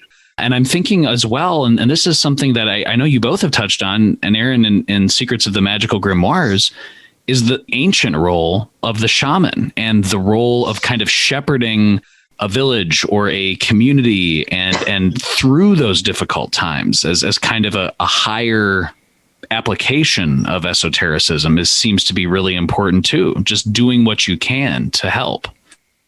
Oh, absolutely. Especially in the system I use, Abramelin, it's one of the main tenets of the system. If you don't use the sacred wisdom to help others, then the wisdom will leave you. So we're really fortunate in that aspect, because with Doc Solomon's, we have a lot of people coming to us as students, as clients. People come to us, they need to put petitions before the angels, and that really keeps us active too, where especially through a lot of the pandemic, even though things slowed down and we had long breaks, we have little periods where they would kick back up for a little while, as people needed things. And being there to counsel when we do consults, being there to relay the messages that the angels give from the petitions back to the clients, trying to be there for them, at least spiritually speaking, and help give them advice and give them answers and help them through all of this. It's just been incredible. So it's like we got lucky that our spirits moved us out here into the middle of nowhere. So we've been fairly safe from the virus. I say fairly. We've been well taken care of financially. Our business didn't die. So we had a lot of fortunate things that kept us safe. So we've spent this pandemic doing everything we can to reach back out and help others who aren't in such a fortunate situation. It's meant a lot to be there for them and help give them insight on what they're trying to get through on each individual basis, and help them get to wherever it is they're trying to get to. And that's been wonderful, honestly. To that point, we do have a listener question from Christopher Mainwaring, who's asking, Aaron, why are there so many people going through the Abramelin initiation? I understand that in modern times, we're able to connect via the internet and share vast knowledge with each other. But I'm more interested to know, is this happening due to a set period of the cosmic timeline? As the purpose of getting in touch with the HGA is to complete the great work, Christopher's asking, is this a bookmark that people will place in history, or will the numbers continue to grow? Well, I couldn't really answer that one. I mean, I hope the numbers continue to grow, rather than this just being one little strange thing that happens in history and then is forgotten. But I don't know. I'm kind of two minds on why it's happening. The first one is kind of the most obvious. There's more available now for people who would want to go through the Abramelin operation. So, I offer an entire course on it. These people come and join my course, most of them with the intention of actively performing the ritual. And then they do it. And then I kind of release them into the world as another batch of initiates. The next wave of students comes in. So, you're seeing that kind of spread out now. You're seeing these people coming out of my classes and going and then out. They're talking about it, and it's inspiring other people. And that's bringing more people. And it's just going exponential. But another big part of that is if you go all the way back to 97 when I did Abramelin, and in the years before that, Abramelin was something you really couldn't talk about. I mean, you were allowed to talk about the subject, but it was actually considered taboo to claim you had done it and that you had achieved knowledge and conversation of the Holy Guardian Angel, because people misunderstood the rite of Abramelin as being the same thing as gaining enlightenment. That if you had contacted your Holy Guardian Angel, that was it. You were now the master of masters. By claiming that you had done it, you were basically trying to claim that you were this big, powerful guru that everyone should listen to. And that was just taboo. You didn't do that. But what really changed for me after having gone through it, this was at that same time that I was very close to Oshani Lele and learning a lot from him. And I've always credited him with my ability to do Abramelin, because I didn't have classes. I didn't have the books or the online groups and communities that are available now. I didn't have any of that. I was completely alone, and I had no one to answer my questions. And it was a very obscure thing to try to do, especially since all I had was the Mathers, the French, the translation of the French version, which has its own issues and translation issues. So it was very confusing and very difficult. But once I got through it, I realized that this was not the achievement of ultimate enlightenment. And the book doesn't even say that it is. The book says that it's your initiation. It's where you're supposed to start. You will not come out the other side an adept. And what I learned from Oshani was that they have very similar operations in their tradition, where they have a spirit put to their head. They'll have, like in Santeria, they'll put an Orisha to the head, and that's called being crowned. And that's the same thing that's happening in Abramelin. You're being crowned with your holy guardian angel. And if you look at their tradition, if you look at Santeria, that ritual is called Ocha. And hundreds of people go through that every year, all the time. It's just a normal part of their tradition that, you work your way up, and then you go through Ocha. And especially if you're going to be a priest or priestess of that tradition, to use our Western terms for it, but to be sainted, to have the Orisha put to your head. And then you can, from that point on, you can have your own students in your own house and establish your own tradition. So it was just a very normal part of the progression of their tradition, of their faith. And yet here we were with the Abramelin, which was basically the same process, but we were treating it as this highly mystical thing that no one can really do. So don't talk about it. And I just decided, screw that. And I started talking about it. And I started explaining what it really is and what it's really for and why we should do it and how important the concept of the head spirit is, even though we've almost completely lost that concept in the West. And I think my talking it up over the last 20 years, plus the classes that I give and the resources that I've offered on the Abramelin tradition, has increased the number of people going through it. I said I was of two minds of this. On the flip side of that, I also think that we're kind of in a very weird place in history. Terence McKenna used to write about it. You've heard of the 2012 thing. The world was supposed to end in 2012. That all actually came from Terence McKenna. And McKenna never said anything about the world ending in 2012. That was all misconstrued in pop culture to be the end of the world. What he talked about was the end of history, the end of what he called the time wave, where we would reach a point where, this is my term for it, but I think that after 2012, we entered the dumping ground of history, where absolutely everything that has ever been popular in the history of humanity currently is popular. I mean, right now you have people who are living and eating exactly the way people did in the Paleolithic era. You have people who are living as if they are living in 17th century France. You have Victorians.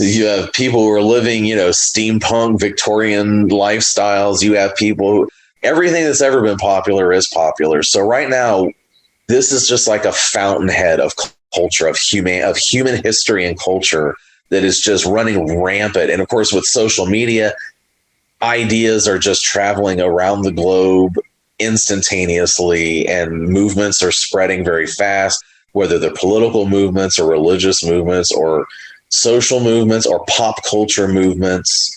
All of this stuff is just on fire right now. And I think that environment is producing more of those Fifth Circuit people I was describing before, more shamans, more mystics, more people who are kind of looking for that underlying pattern behind everything that you can see. So I think the world is right now producing more shamans and more wizards and more. So that means you're going to have more people interested in things like Abramelin, more people joining the Golden Dawn, more people joining different lodges, Martinism, and it just goes on and on. There's just so much going on right now. And I think it's kind of we're seeing a bit of an evolution here. And I think that's why we're seeing more and more of it rather than less and less. And I just hope that continues. I don't think everybody has to be a wizard, but I think that having several hundred Abramelin initiates here in the West is going to do the Western spirituality a lot of good in the long run. In the Dark Ages, thanks to when the Roman Catholic Church took over and outlawed anything that wasn't Roman Catholic, we lost a lot of our roots. We lost our intermediary spirits, our head spirits. We lost, that real old time shamanism. We've been seeing that come back now since, for really throughout most of the 1900s and now up into the 21st century. It's been building back up. And I think we're kind of on the verge, or maybe even already in the act of reclaiming a lot of this stuff that we lost along the way. Terence McKenna also spoke a lot about the transcendental object at the end of time, that, just kind of pulling people in and pulling humanity and the universe and everything else into this kind of inevitable transmutation or transformation. And so the rate of change, I think, Aaron, is what yourself and Carrie are touching on as well, is that the rate of change is just so high now. Exactly. That's what McKenna was talking about with the time wave theory. The simplest way to describe it for anyone who's not familiar is McKenna went back through history. It's not an exact science, but he just looked at history and he said, okay, where are the major events in history that changed everything for humanity? So we're talking about the taming of fire. Humanity before we had fire under control and humanity after we had fire under control are two vastly different things. And then later on, another invention came along. And I think Terence McKenna used the chariot, I think, as an example. Once the chariot was invented, that changed everything.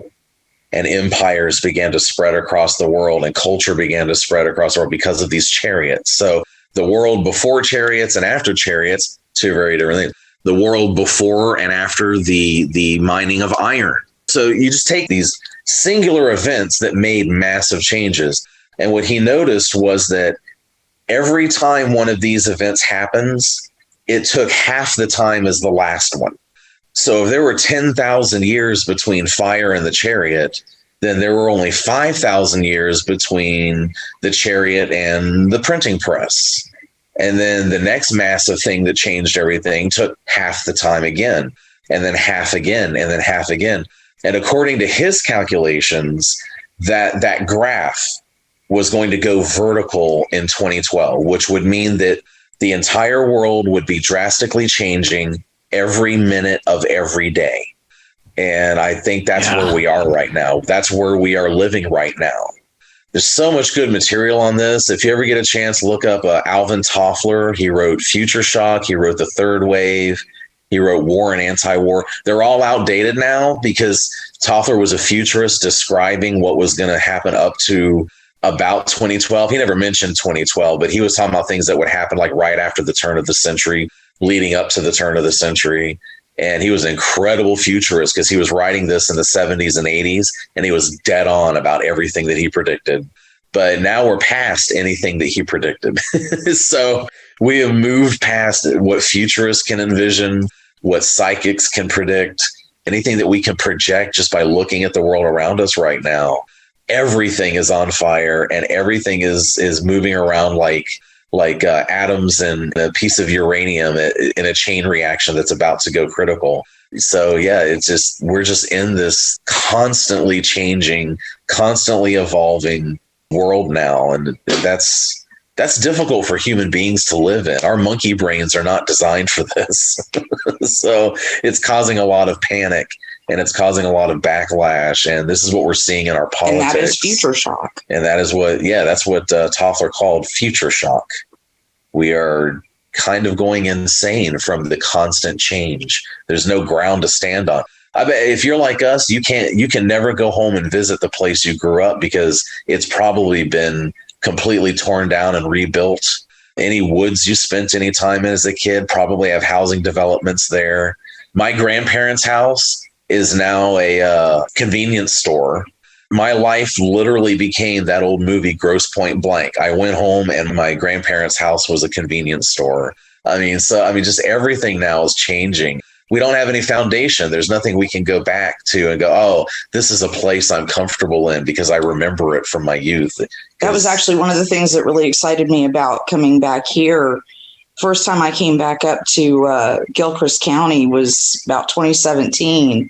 And it's like being back in a time warp here. It was. And change doesn't happen so fast here. I was with a friend and we were driving up the main highway that goes through Trenton and through Bell, US 129.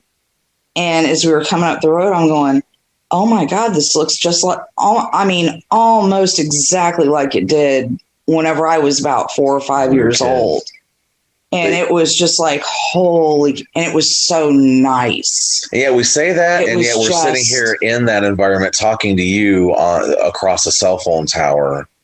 So I mean, even the changes are even coming out here where we live, faster and faster. It's like folding a time wave in on itself, or folding a piece of paper where you're kind of looking at something that was an experience or a time or something in the past, but you're in the present looking at it, kind of saying, whoa, like this didn't really change as much or not as fast. Yeah, at least out here, but that is changing. The civilization is encroaching even out here where we are. We figure we've got at most 10 years before this becomes just like everywhere else. Change would have to work pretty hard to get past the Marshall talismans and other things that you've put up on the property. This land, our land, this is staying the way it is. That's one thing we can guarantee. We bought this land to preserve it. Yep. There may be some other talismans placed around too, outside of the property, that may keep some of that at bay. But it's hard to keep them from building roads and housing developments. And there's already, since we've been here, they just approved an extension of a toll road to go through the southern part of our county. And once that happens in Florida, the rest is usually just history. That change is definitely on the horizon for sure. It is. But we'll keep it at bay as long as we can. If anyone can do it, I think yourself and Aaron, Carrie, could definitely do so. Though I wouldn't mind having better internet out here. I got to admit that. Let them get the internet built, and then for some reason the road just stops being built. I mean, there you go. We'll send some ghosts to scare them off of the project. If most people would say that, I would say, nah. But when Aaron or Carrie says that, I get a little nervous. Just a little bit nervous. This kind of ties into the themes that you both were talking about things that don't change and things that do. And that would be magical circles. And so to that point, we do have a listener question from Sedger. Sedger is asking, regarding the circle of protection in the Western grimoire tradition, hasn't it been too much of a focus to have the circle being focused on protective elements due to the layer of Christian interpretation of the elementals / chthonic spirits as evil? Well, there has. I don't really think it's because of Christianity necessarily. It's more because the grimoires that deal with chthonic spirits tend to be the more popular ones. Everyone wants to be edgy. Nobody wants to deal with those boring angels, which they're not boring at all, but that's beside the point. Everyone wants to rush to the Goetia. Everyone wants to rush to, get all these chthonic spirits. And those books, the ones that do focus on that, they use protective circles, because if you're calling an entity that you do not already have a relationship with, then you're going to need to use a protective circle until you have met this entity and know that the two of you like each other, and you get the oath of that entity to work with you. And then from that point on, especially like I mentioned before, if you give them a physical basis, like a talisman or something like that they can inhabit, then from that point on, you won't necessarily need the circle with that entity. But before you've gotten to that point, you don't really know who you're calling. And like I said, these entities, they are chthonic. They are underworld. They can be dangerous. They can be spirits in charge of sickness and in charge of injury and in charge of bad luck and in charge of things that are unpleasant. So you don't want to just bring this spirit directly into your, what in the Golden Dawn we call your sphere of sensation. You don't want to just bring them into your life and into your, give them free reign to influence you any way they want, until you've worked out the deal with them and, like I said, gotten the oath and build a relationship. So it's really just kind of smart to protect yourself that way. But I think that the essence of the question, though, is that the protective circles, while they tend to be popular because the demonic grimoires tend to be more popular, there's just as many examples of circles that are not protective circles. A lot of angel magic either don't use circles at all, Abramelin, you don't use a circle. There's actually you have your prayer room, your oratory. That's kind of your circle. There are others that will have you, again, set up like a tent or a curtained area and consecrate the ground. And again, it's like an oratory. Even the ones that use circles, the circles, when you're dealing with a celestial entity, they're not there to keep the celestial entity's influence away from you because they can't. But they're more like mandalas.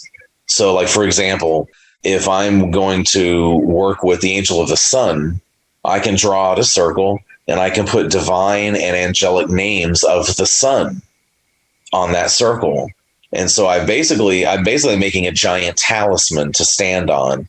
But like I said, like a mandala that is attracting the energies of that entity. So it's not there to repel or keep you safe from them. It's literally intended to mark that ground as holy and sacred and charged for the force that you're invoking. So that's the difference. And those circles for consecration, the circles that are just like mandalas, that are just there to make the ground holy, get less attention, especially thanks to fiction. You never see a movie where there's a magic circle used for any other purpose than protecting you from demons, So people don't even know that the other circles exist. And on top of that, the other circles don't really look much different from the protective circles, because the same circle with the solar names and divine names and all of that you're using to attract Michael can also keep chthonic spirits at bay, because they won't want to come into that sacred space. They can't cross the barrier of the line of that circle. There are definitely two different uses for circles in the grimoire tradition. It's just that one gets all the press and the other you never hear about. To that point, Aaron, Sedger is also asking regarding the circle of protection in the grimoire tradition. The argument usually relates back to the PGM, but Sedger says that, there's a lot of ambiguous or other potential uses of the circle. So, for example, in the Yazidi tradition, where you draw a circle around spirits that they can't get out, or Sedger says if you look at like a Babylonian scrying bowl, the text and the circle inside the scrying bowl is meant to capture the demons. So can you kind of talk about that in terms of like protecting an operator versus ensnaring or, kind of encircling an actual spirit too? This is something we actually talked about in the last time that I was on the show here, was that people misconstrue how a circle works. They think that you draw a circle out and this puts up, well, just like the Heptameron says, this makes a fortress to protect you from the spirits. So they imagine that, on the astral, there's now like this wall of light that the spirits can sit there and bang against, but they can't get through. But that's not actually how it works. The use of magical circles, when you trace them back to their origin, they actually come from old spirit traps. So, for example, like the Babylonian bowls, they were written, they're kind of like magic circles, but they're actually spirals. They would actually take a prayer and write it in a spiral inside the bowl. And the idea was that spirits, who, by the way, are very OCD, they have to follow patterns. They can't help but follow patterns. So if they come across this bowl and there's this text spiraling in, the spirit will find itself following that spiral until it finally gets into the center of the bowl and can't figure out how to get back out. And there's all sorts of examples of this kind of thing in old folklore. Like, for instance, to keep vampires out of your house, let's say you have a bedroom with a window and you want to keep vampires from coming in the window, you take seeds and toss them out on the lawn just in front of the window. And a vampire would come along and he could not help but stop and count the seeds. This is where we get the count on Sesame Street from, by the way, is from that old legend. Vampires have to count. So the idea was that the vampire would have to sit there and count those seeds all night long until the sun rose, and then he would have to flee. You get this with lines of salt. The moonlight would glitter on the salt crystals, and it would entrance the spirits, and they would just find themselves sitting there all night gazing at this glittery substance and unable to pull themselves away from it. It's fascinating, the spirits, catching them up in, like in counting or in geometric patterns. And it's that geometric pattern concept of a spirit trap that evolved into the circle, What is a circle? It's a geometric pattern with no beginning and no end. So it's not that the circle is a wall the spirit can't cross. It's that when he comes up to the edge of the circle, he can't help but try to follow it. The spirit wants to get to you, but he's trying to find a way, an entrance through that circle. And he's caught now. He's going around and around that circle, and he'll never find a break in it. So in a way, a magic circle is a reverse spirit trap. So just like in the ancient worlds, like with the spirit bowls or marking a circle around a spirit in order to trap it, exorcism does that a lot. At old Babylonian exorcisms, they would bring a patient and sit him in a chair, and then around both himself and the priest, they would mark out a circle. They would use flour, and they would actually mark out a circle with flour. And then the exorcism would take place in that circle because the spirit could not leap out of the victim and run away. He was trapped in that circle.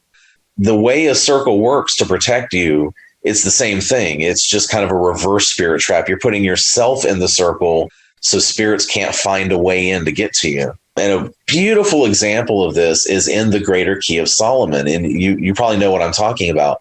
The instructions it gives for creating the magic circle are ridiculous. It's a 9-foot circle, and then you're supposed to draw a gigantic square around the outside of that circle.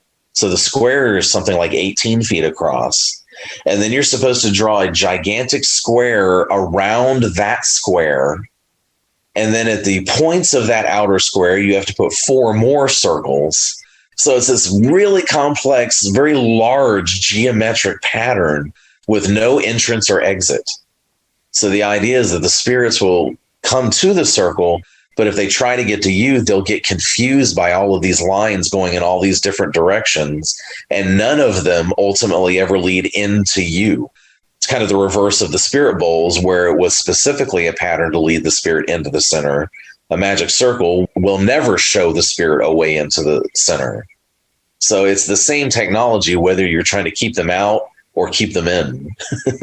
By the way, I never knew that that's where the count came from in Sesame Street. That is fascinating as well. From old legends that vampires are obsessed with counting. So yeah, if you ever find yourself being chased by a vampire, just drop a bag of marbles at its feet and run, and it'll be there all night trying to count the damn marbles. I will certainly make sure to remember that the next time Rufus Opus is chasing me. I think that would be. Yeah. Well, he lost his marbles a long time ago. So. It works for certain magicians too. Sorry, Rufus. You know we have to get in one of those. There has to be one in every episode. And Carrie, that leads to, when Aaron's describing this about the intricacies and the patterns and the shapes and fitting things together and these kind of infinite loops.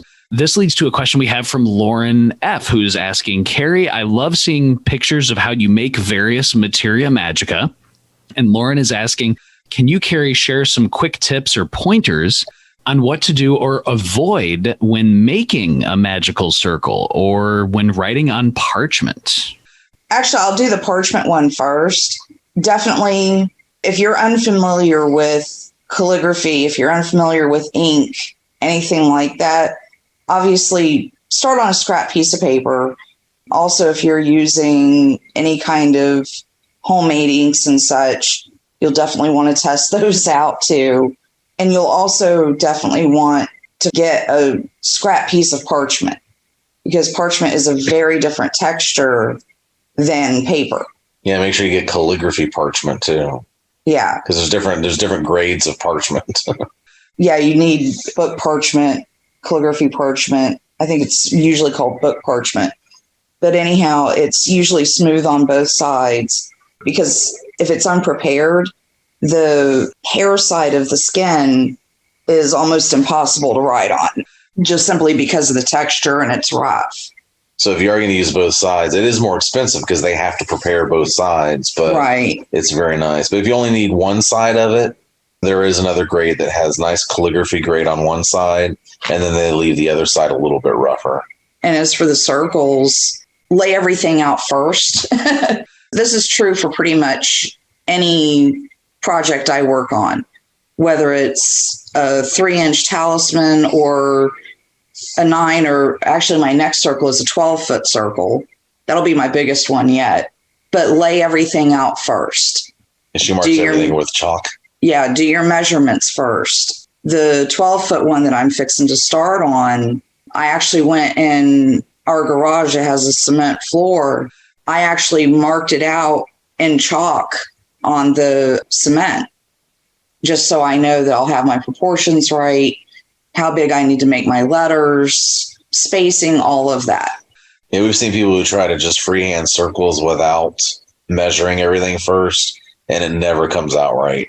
They end up with things bunched up on one side of the circle and then too much room left on the other side. And then, you know, they say measure twice, cut once. Totally measure applies. twice, paint once. Measure twice, paint once. And that's another thing too. She uses acrylic on those circles. We use a cotton duck canvas, cotton duck canvas, and acrylic paint. Yeah, and the canvas you usually want to wash first, because whenever they do the weaving and finishing and all, there's a chemical sizing in the material, and that is, if you wash that out, it takes the paint better. Good coat of gesso under all the letters and figures. Well, that, you know, if you're doing any color on black canvas, you pretty much always have to put down at least 2 or 3 coats of white gesso before you put down your color. So that's, the black canvases take a lot longer than standard white. That's one of Tabitha Cicero's secrets too. You know, they make the Golden Dawn tools for people. And she always paints white first under all the lettering and sigils, and then paints the color on top of them. And it makes them really stand out and pop more. Yeah, especially whenever you're working with the acrylics and such, and like the Golden Dawn, because you're using those flashing colors. You know, the paint, is opaque, but only to a certain point. You get your main color laid down. And especially for the lettering, it can be a little bit of a tedious process, but the colors come out so much more bright and they're not muddied. Whereas if you just lay down, say, orange on blue, you could put 30 coats of orange on there and it's not going to be the same as putting 2 coats of white and a coat of orange. Yeah, it won't be as vibrant. And, you know, with the Golden Dawn, especially, the colors are very important. I think they're very important regardless. But Golden Dawn is a lot of color magic. So another thing that I do is, because I hand do everything, even down to the letters that are on there, I make stencils. I hand draw the letters and then I cut stencils. And then that way, whenever I get them to lay out on the canvas, I just take some chalk and pounce it over the stencil. And there I've got my perfect shape, the perfect letter, the perfect spacing. I know where everything is. You know, just, it's a lot of preparation, but it is so much worth it in the end. And then expect to spend weeks painting on them. Yeah. Well, your giant compass helps. Yeah. She actually built a giant compass to draw the circles with. Yeah, out of 2 9-foot dowel rods. Wow, that is badass. That is amazing. Yeah, she has to actually tape it down into the center of the thing. And then, she'll sit there and swing that giant 9-foot arm around. It was funny because whenever I was first starting to do those, the first few were just 5-foot ones. And I made a template out of cardboard. I remember that thing. I better still have it somewhere. I think it's in the temple, actually. But I haven't done a 5-foot in so long now. But anyhow, I have a cardboard template for the 5-foot circles, because at the time I was doing a lot of those. And then I think it was like the first 9-foot circle, because, you know, I had tried a couple of different things, because you can take a pen or whatever and use a piece of string to mark out a circle. But the thing is, string stretches. Most things stretch. And so I wasn't getting a proper measurement. And I'm like, and then I looked online, I'm like, there's got to be an easier way. And I'm like, you know, there's landscaping, there's architecture, there's whatnot. Somebody has to have built a large scale compass, Couldn't find one anywhere. And I'm like, okay, so what have I got around here that I can use? And I went out to our shed, and our roommate at the time had done, I think it was like a pirate theme or something. It was a Halloween thing in her office where she had to build this big pirate ship kind of thing. And for the mast, she had gotten 3 or 4 of these huge dowel rods. And I went out to the shed and I opened the door and I saw those, and I'm like, there's my compass. And so I took a couple of those dowel rods and did some measuring, drilled some holes, and I was good to go. That is incredibly inspiring. And I think people don't see all of the hours and hours and days and weeks that go into that, and that's wonderful. There's a whole process. We actually had a guy that came along on the last circle that we did. We posted a picture of it. And everyone was, saying how incredible it was and how awesome the job. Oh, there was two or three of them actually. And I just remember this one guy came along and he said, "I don't understand what's such a big deal about this. It's, you paint a couple of circles and you throw on some decals." Oh my gosh! So these aren't decals. So I actually went back in and I took a close-up picture of it so you could actually see where all the lettering was. You could see the brush strokes on the canvas, and it was all hand done. But yeah, he actually, from a distance, it just looked like they were decals. They were that precise. I'm actually kind of playing around with a new method now, because they do take a lot of time. And we've had clients wait a year and a half. Yeah, anyone who orders a circle these days, I tell them straight up that it will be no less than a year before you would see it. And it could be more than a year, because it's one person doing this by hand, and we end up with kind of a waiting list. So if you're looking for a quick circle, the Doc Sauls is probably not the place to come. But if you want something that's done by hand and is very precise and literally a one of a kind work of art that you'll have in your house, then we're the ones to come to. That's why I kind of stress people doing things to the best of their ability. I realize I've been doing art a very long time and lots of experimentation. I do lots of different kinds of art. I always have. So the best of my ability is a little more than someone that doesn't have that background. But even still, like me. Yeah. But knowing the method, knowing some of the basics behind it, you get that little bit more of idea. And just having even spacing can make something look even better than it would have had you just slapped some letters on there and said done. And that's something else too that I think the spirits appreciate too, is taking the time to do something to the absolute best of your ability. Whatever that ability is, but take the time, put the energy into it. I put a lot of my energy into those circles. You'll get out of this kind of magic what you put into it. That's right. So even though those are not my circles to use, I've still put all that energy into it. And those things can be very alive. We were talking. That's what gets the spirits respect. We were kind of talking about the spirit traps and stuff earlier. It's a wonder I haven't gotten caught in one. Because you can see I tend to be a little OCD in my work. Yeah, it's kind of fun. It's a wonder I haven't gotten caught in one of those. Let's hope that doesn't happen. Let's hope that Hey, that's it. That's how Erin got me. Yeah, I was saying maybe she already has fallen in the water. Erin, you sneaky devil. You sneaky devil. We do have a listener question from Kat, who is asking, Erin, how should students interpret or reconcile differences in statements about angelic entities? For example, Erin has said that angels do not have free will and that fallen angels are not truly fallen. Frater Chisan, however, received a response from the Archangel Michael that angels do have some measure of free will and that some angels are indeed fallen. What should we humble seekers make of this?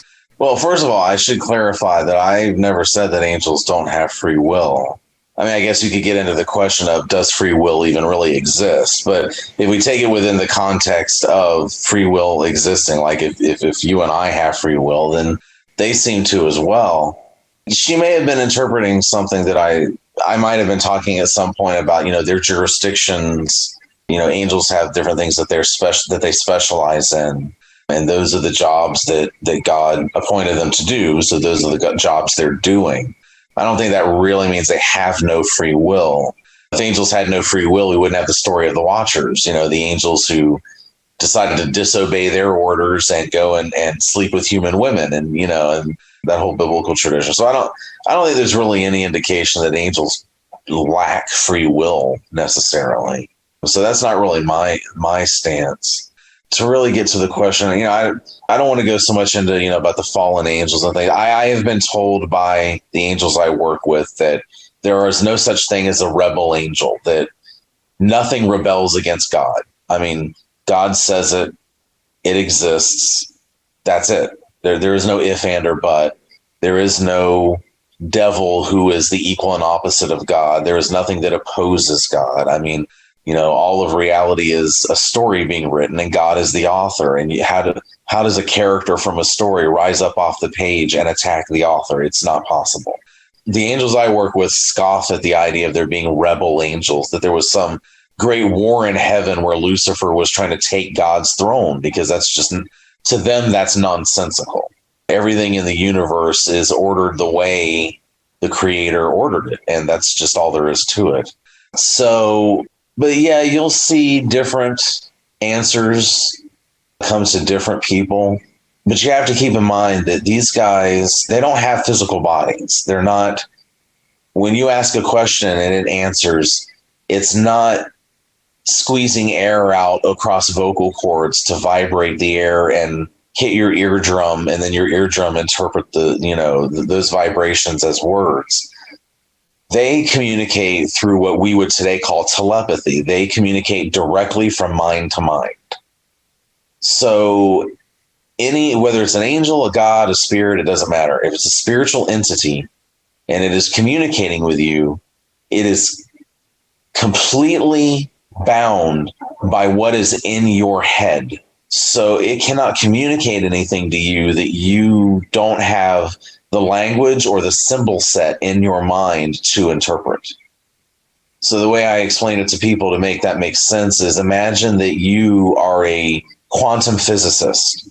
Now imagine that you are trying to explain quantum physics to a 5-year-old person. You may know everything there is to know about quantum physics, but what you can communicate to that 5-year-old is entirely limited by what that 5-year-old can grasp. And it's the same thing with these entities trying to talk to us. So what is already in our heads, including our expectations, will color any message we get from them. So, for example, Dee spoke to angels, and the angels spoke to him and said things in a way that he expected them to. So he got a lot of sermons about purity and faith, and how Christianity is the real religion, and how, and all the things he was expecting to hear mixed in with what the angels were actually trying to transmit, which was this magical system that we call Enochian magic. But he wouldn't have been able to hear any of that if it hadn't come with all the sermons too, because that's what he was expecting.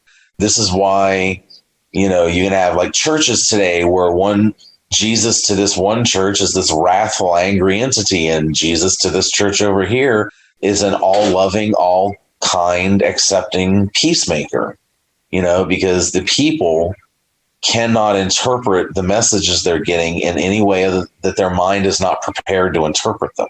I often tell my students that this is kind of what magic is. Magic is a language that we learn in order to communicate with these entities. That's why we study the myths. That's why we study all these correspondences, because when they start communicating to us in that really highly symbolic manner that they communicate with us, we need to have something in our head to interpret what we're seeing. Otherwise, our brains are just going to throw whatever symbols it can grasp, and we'll lose the message.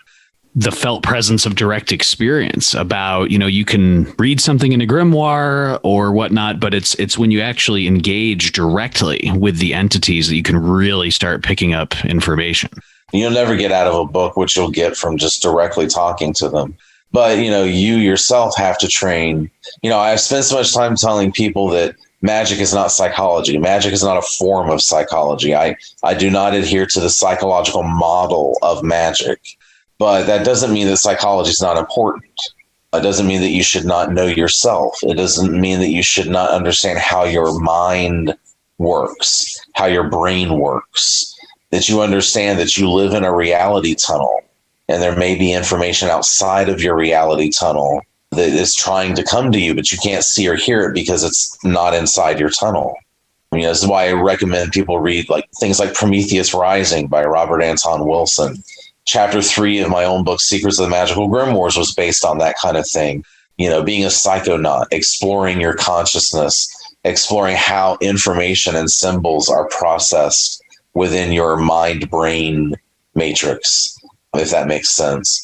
So that way, when you start communicating with these entities, and I call them Vorlons, anyone who's a fan of the old show Babylon 5 knows what a Vorlon is. But basically, they're entities who speak very symbolically. They speak in weird prophecies and riddles that don't make sense until after the event has happened. And then you can look back and say, oh, that's what they meant. But at the time, it didn't make any, what they were saying to you made no sense. And it's like that. It's like that talking to angels and spirits because they have to communicate in that telepathic, symbolic manner. And if you don't know what they're trying to say, and even if you do, you can get slightly different messages like, okay, my angels say there is no such thing as fallen angels. There is never a war in heaven. Lucifer never tried to take God's throne, whatever that means. And Frater Ashen is being told, yes, there are fallen angels, but are we talking about the same thing? Is he talking about a war in heaven and angels who hate God? Or does fallen angel mean something different to him? Because there are angels that exist here in the terrestrial world with us, angels of the elements and angels of the underworld and angels in charge of physical things. And you could call any angel that exists below the lunar sphere a fallen angel because they're not in the sky. So, there's different interpretations of these things. You can't just take the message. You have to also understand the context. What was the angel trying to teach Frater Ashen when it was talking about fallen angels? And what was this angel trying to teach me when it was saying, no, that's BS. There is no such thing as fallen angels because nothing wars against God. So we can both be right if you understand the two different contexts.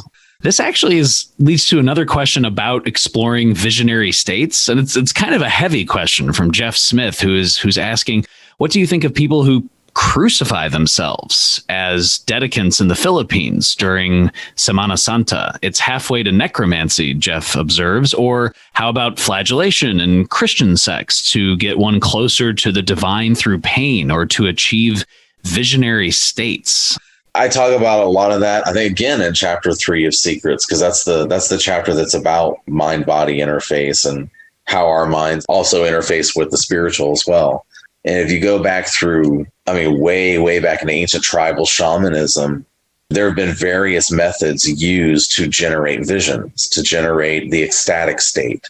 You can take mushrooms or you can take peyote. Or even especially in the Middle East, cannabis was huge. Those are mind-altering substances that allowed the shamans to get in contact with their particular patrons. But there were also techniques of using flagellation and discomfort and pain to generate the same thing. And of course, sensory deprivation.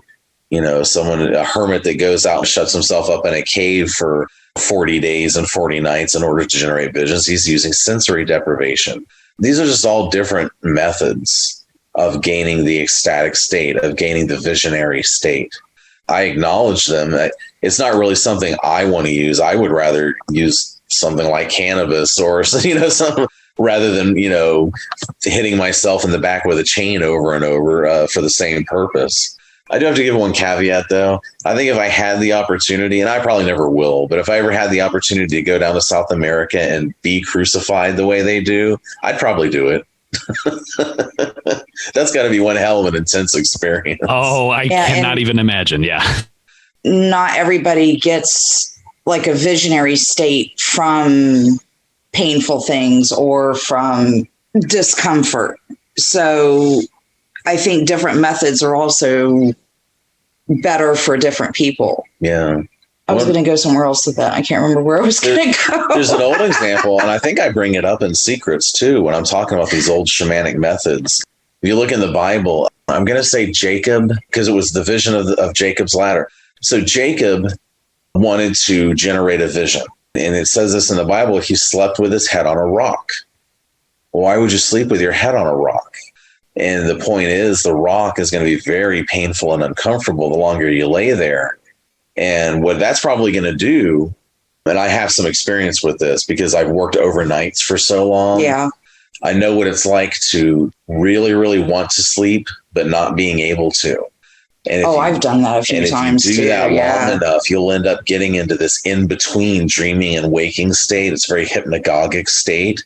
And I've had many spiritual encounters in that state, because when you're in that state, you can perceive all these little mischievous spirits that are surrounding us all the time way easier. And they recognize you can see and hear them now. And so they will actually start messing with you.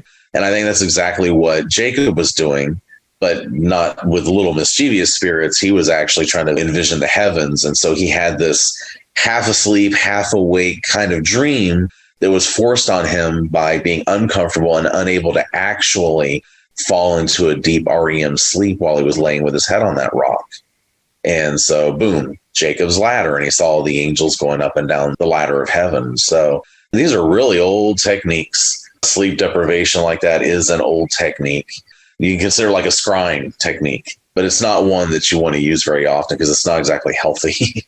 In terms of those differences, that actually leads to another question from Jeff Smith, who is asking, with the wide variety of books out there, multiple translations, editings, which grimoire does Aaron or Carrie suggest a person start with when working in the Solomonic tradition? Yeah, that's a question I get a lot. And I never really have a good answer for it because, to be honest with you, the grimoires just aren't structured that way. I mean, it's not like, okay, here is a beginner's grimoire, and when you've gotten good with this one, then here's you can move on to this intermediate grimoire, and then here's an advanced grimoire. That's just not the way they were written. It's a very shamanic tradition. In the best case scenario, you would have a mentor, and you would just watch him do what he does, and he would explain it to you while he was doing it, and then you would pick up on it and be able to do it yourself. So, it's not really that this is the grimoire you should start with, because it's really more about which one calls to you. I mean, when I opened the book of Abramelin and read it for the first time, when I put it down again, I knew I was going to do that operation. I knew that was a grimoire I was going to work through because I was called to it. It was just something that I just felt. And, other people can have that same experience with other grimoires. So I can't really point you to one in specific that you should start with because it's, people will say, well, this grimoire is easier because it doesn't have all the same tools and stuff. But then I point out to them that just because it doesn't mention those tools doesn't mean you shouldn't have those tools. This text may just assume you already have them or already know that you need them, because it's not a book like you would get in school that step 1, you need this, step 2, you need that. It just says, hey, if you want to contact this spirit, do this, this, and this. And it just assumes you know the rest. Hey, you need to have a knife, and it'll say nothing about consecrating the knife. But in fact, you do need to consecrate that knife. And the instructions for that are over here in the Key of Solomon. So, the grimoires, that no one grimoire is really just an island unto itself. You can't really just use one book. Abramelin's a little different. You got to kind of stick to Abramelin. But even that, as a text, if we're looking at it scholarly, as a text, even that book is not an island to itself. It has influences from other grimoires and other traditions around it. So you just kind of have to wade in. I would tell people, don't jump straight into the Goetia stuff. Don't look for the biggest, baddest ritual to summon the demons and open the gates of hell just because that sounds fun. I would tend to want to work with the angelic entities first, because you want to have their friendship and their backing before you work with the demonic stuff. Some people disagree with me on that, but that's where I am. And of course, as I said earlier, I think the head spirit is very important. So I could always suggest doing Abramelin first before touching any other grimoire. But Abramelin is also not for everyone. So I don't say that that's a requirement you have to do before using, say, the Key of Solomon or the Lemegeton or something. So as you see, there's no real just one set answer. I guess my other best advice would be read through things like the 3 books of occult philosophy, the 4th book of occult philosophy, read the Arbitel. Those 3 are really good examples of books that are not so much step by step, here's a ritual to have this effect, but they are more along the lines of trying to teach you the overarching tradition. So those would be the best place to start, but that's not where you're going to start practicing. The practice you adopt will be whichever grimoire reaches out to you and calls you. These are the spirits you're going to want to work with. And then you would just go from there. You're not necessarily going to be working with every single spirit out of every single grimoire. Oh, absolutely not. That kind of goes back to the whole thing about contacting the whole 72 goetic spirits. Yeah, you don't have to do that. It's not necessary. But once you do the stuff that calls to you. But once you do find that grimoire that calls you, then you need to set about, okay, now what do I need to do the operations in this book? I need this particular knife, this particular sword, these particular robes, this water sprinkler, And as I've said in many times in the past, gathering these tools, that takes time. You're not just going to go out to the grimoire store. I mean, not even Doc Solomon's. You can get a lot at Doc Solomon's, but you can't get everything. And you're not going to get all your tools just by buying them in one fell swoop and putting them in a shopping cart, and now you have them. You're going to actually gather these things slowly, creating them yourself, buying some of them, finding obscure things.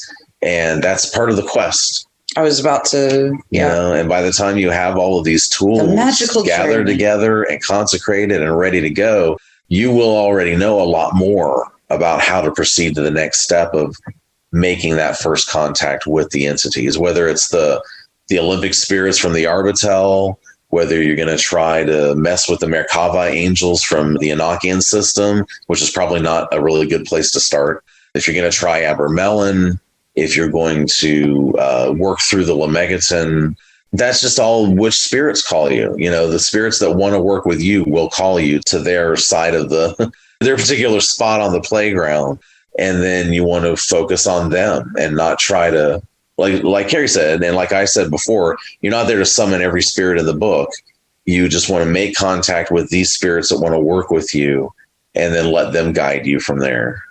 We do have, Aaron, to that point, and Carrie, you've touched on this as well, a question from Lucid Themes, our last listener question, talking about your classes. And Lucid Themes is saying, I'm looking forward to this podcast. My question to the Leitches would be, after seeing your first one-off class offered on Doc Solomon's University, what other classes do you have in store for your prospective students? Maybe one on low magic / witchcraft, Lucid is asking.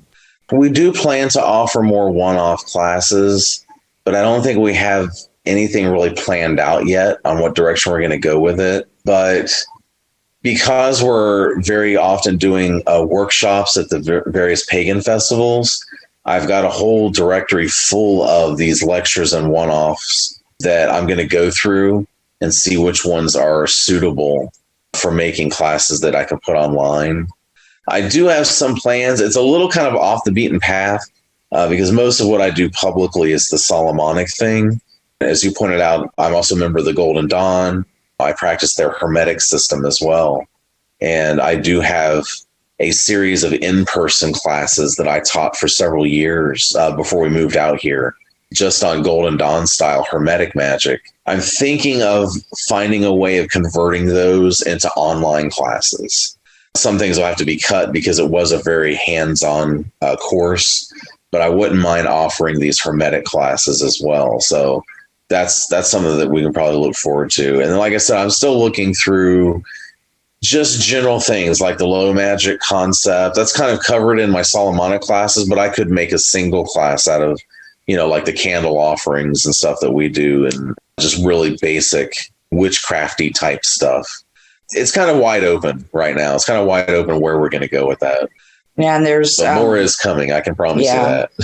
There's a few kind of artsy type classes that I know our patrons have asked for angelic script class. Angelic how to write an angelic, which is actually a little more difficult than it sounds, because standard calligraphy is one thing, whether it's in Latin letters, whether it's in Hebrew letters or Cyrillic or what have you. Angelic is a whole different beast. It's an entirely different type of script. So that one's been a little difficult for me to wrap my mind around exactly how to do it. I think you're supposed to get one on Hebrew lettering as well. Well, that was my idea. So that could be another one. Maybe one on making inks. Oh yeah. Just different little things that we can come up with. There's actually one that I've had in my head for, I guess, kind of close to a year, is how to prepare clay. Because, we were talking about the spirit bowls earlier. I know there's several things that call for it in different grimoires, or there's other witchcraft type spells or whatever. But here, the Swanee River is the bank of the river is pretty much clay. So I'm going to go down there and gather up some of this riverbank clay. And you actually have to kind of sift and separate out a lot of the sand, especially if you're going to want to fire it in any way. Yeah, just do a little class on how to prepare earthenware clay. Yeah, so we have right ideas. Out of a river. It's just that a lot of it, especially after the last year, we kind of had to pull a lot back and put a lot on hold. But we're hoping this year we can maybe kick things back in and get more classes available. We want to expand our product line. Right now everything we sell is Planetary. It's all based on the 7 planets. I'm wanting to introduce a whole line of products based on the 4 elements. We do have plans. If we can motivate ourselves and get out of the lethargy that 2020 put us in, we want to really get back into expanding Doc Sol's and making it bigger and better. Oh, and I'm also on the lookout for anyone who can make the blades, the black and white hilted knife, especially, but who can do it exactly to spec as the way the Key of Solomon instructs it. That's kind of a search, but little by little, we're going to add all of these things into the mix. So we've already got the wands. We've already got water sprinklers. We were able to add 1 or 2 things this year. Holy oils, novena candles. That's one of our biggest sellers, the novena candles. So all that's still going to be there, and then hopefully expanded. Can you please, Carrie and Aaron, just share with the listeners where they can find you online, where they can support you on Patreon, and if they want to check out Doc Solomon's, can you just share with us, where can they find you? Well, we're easy to find on Facebook. First of all, we do a lot of our advertising there. Doc Solomon's Occult Curios has its own page there.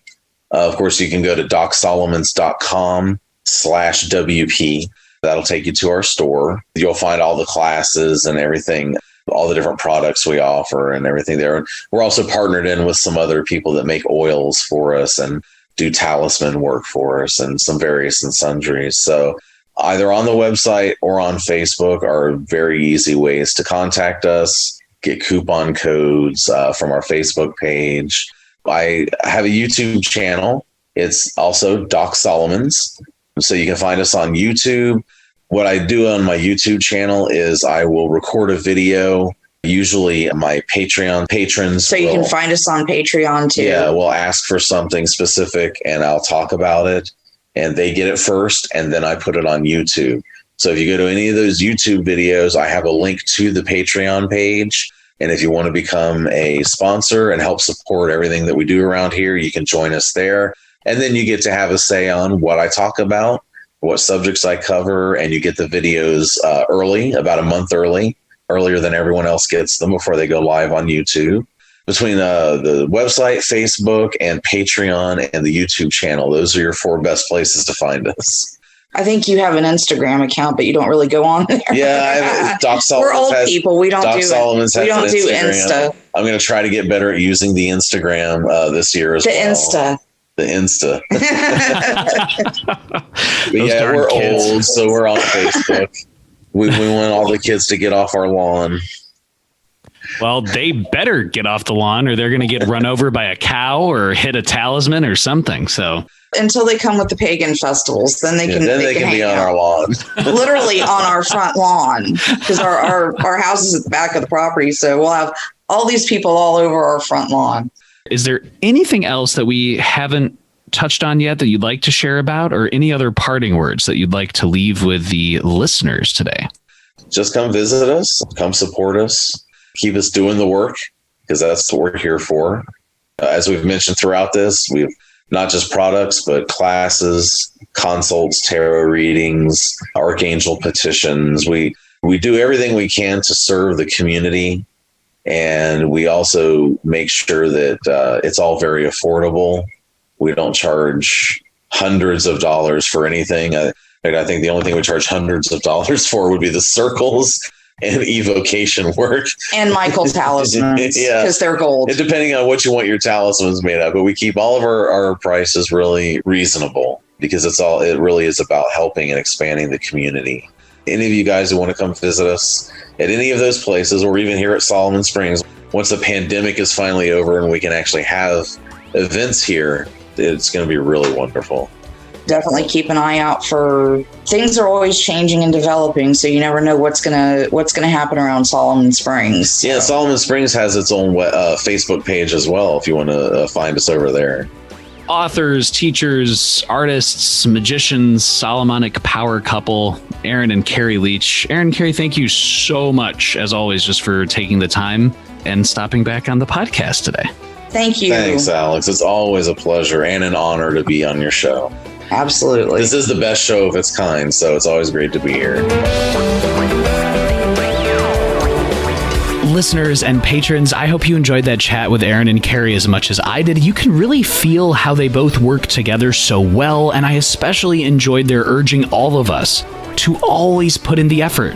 Whether it's a circle construction, a ritual, or making our own materia magica. Also the idea that spiritual interactions occur outside of formal rituals continually, and that it's the relationships we develop with spirits that make a huge difference over the long term. I really appreciated that. I hope you can check out Aaron and Carrie's magical shop and also consider supporting them on Patreon as well. And hey, a little bit of a secret, did you know that there is this incredible, amazing group of esoteric people who also support Glitch Bottle on Patreon? It is true, I can confirm it. There's bonus content posts, bonus videos, you get to ask questions for upcoming guests, you get to message and chat with me, which I'm so sorry about, and so much more. So thank you, as always, Glitch Bottle patrons, for your excellent listener questions. They were fantastic as always. And you can always subscribe to Glitch Bottle on YouTube, Spotify, Apple Podcasts, Spreaker.com, and Stitcher Radio. As always, this is Alexander Eth reminding you to invoke often, uncork the uncommon, and keep the light.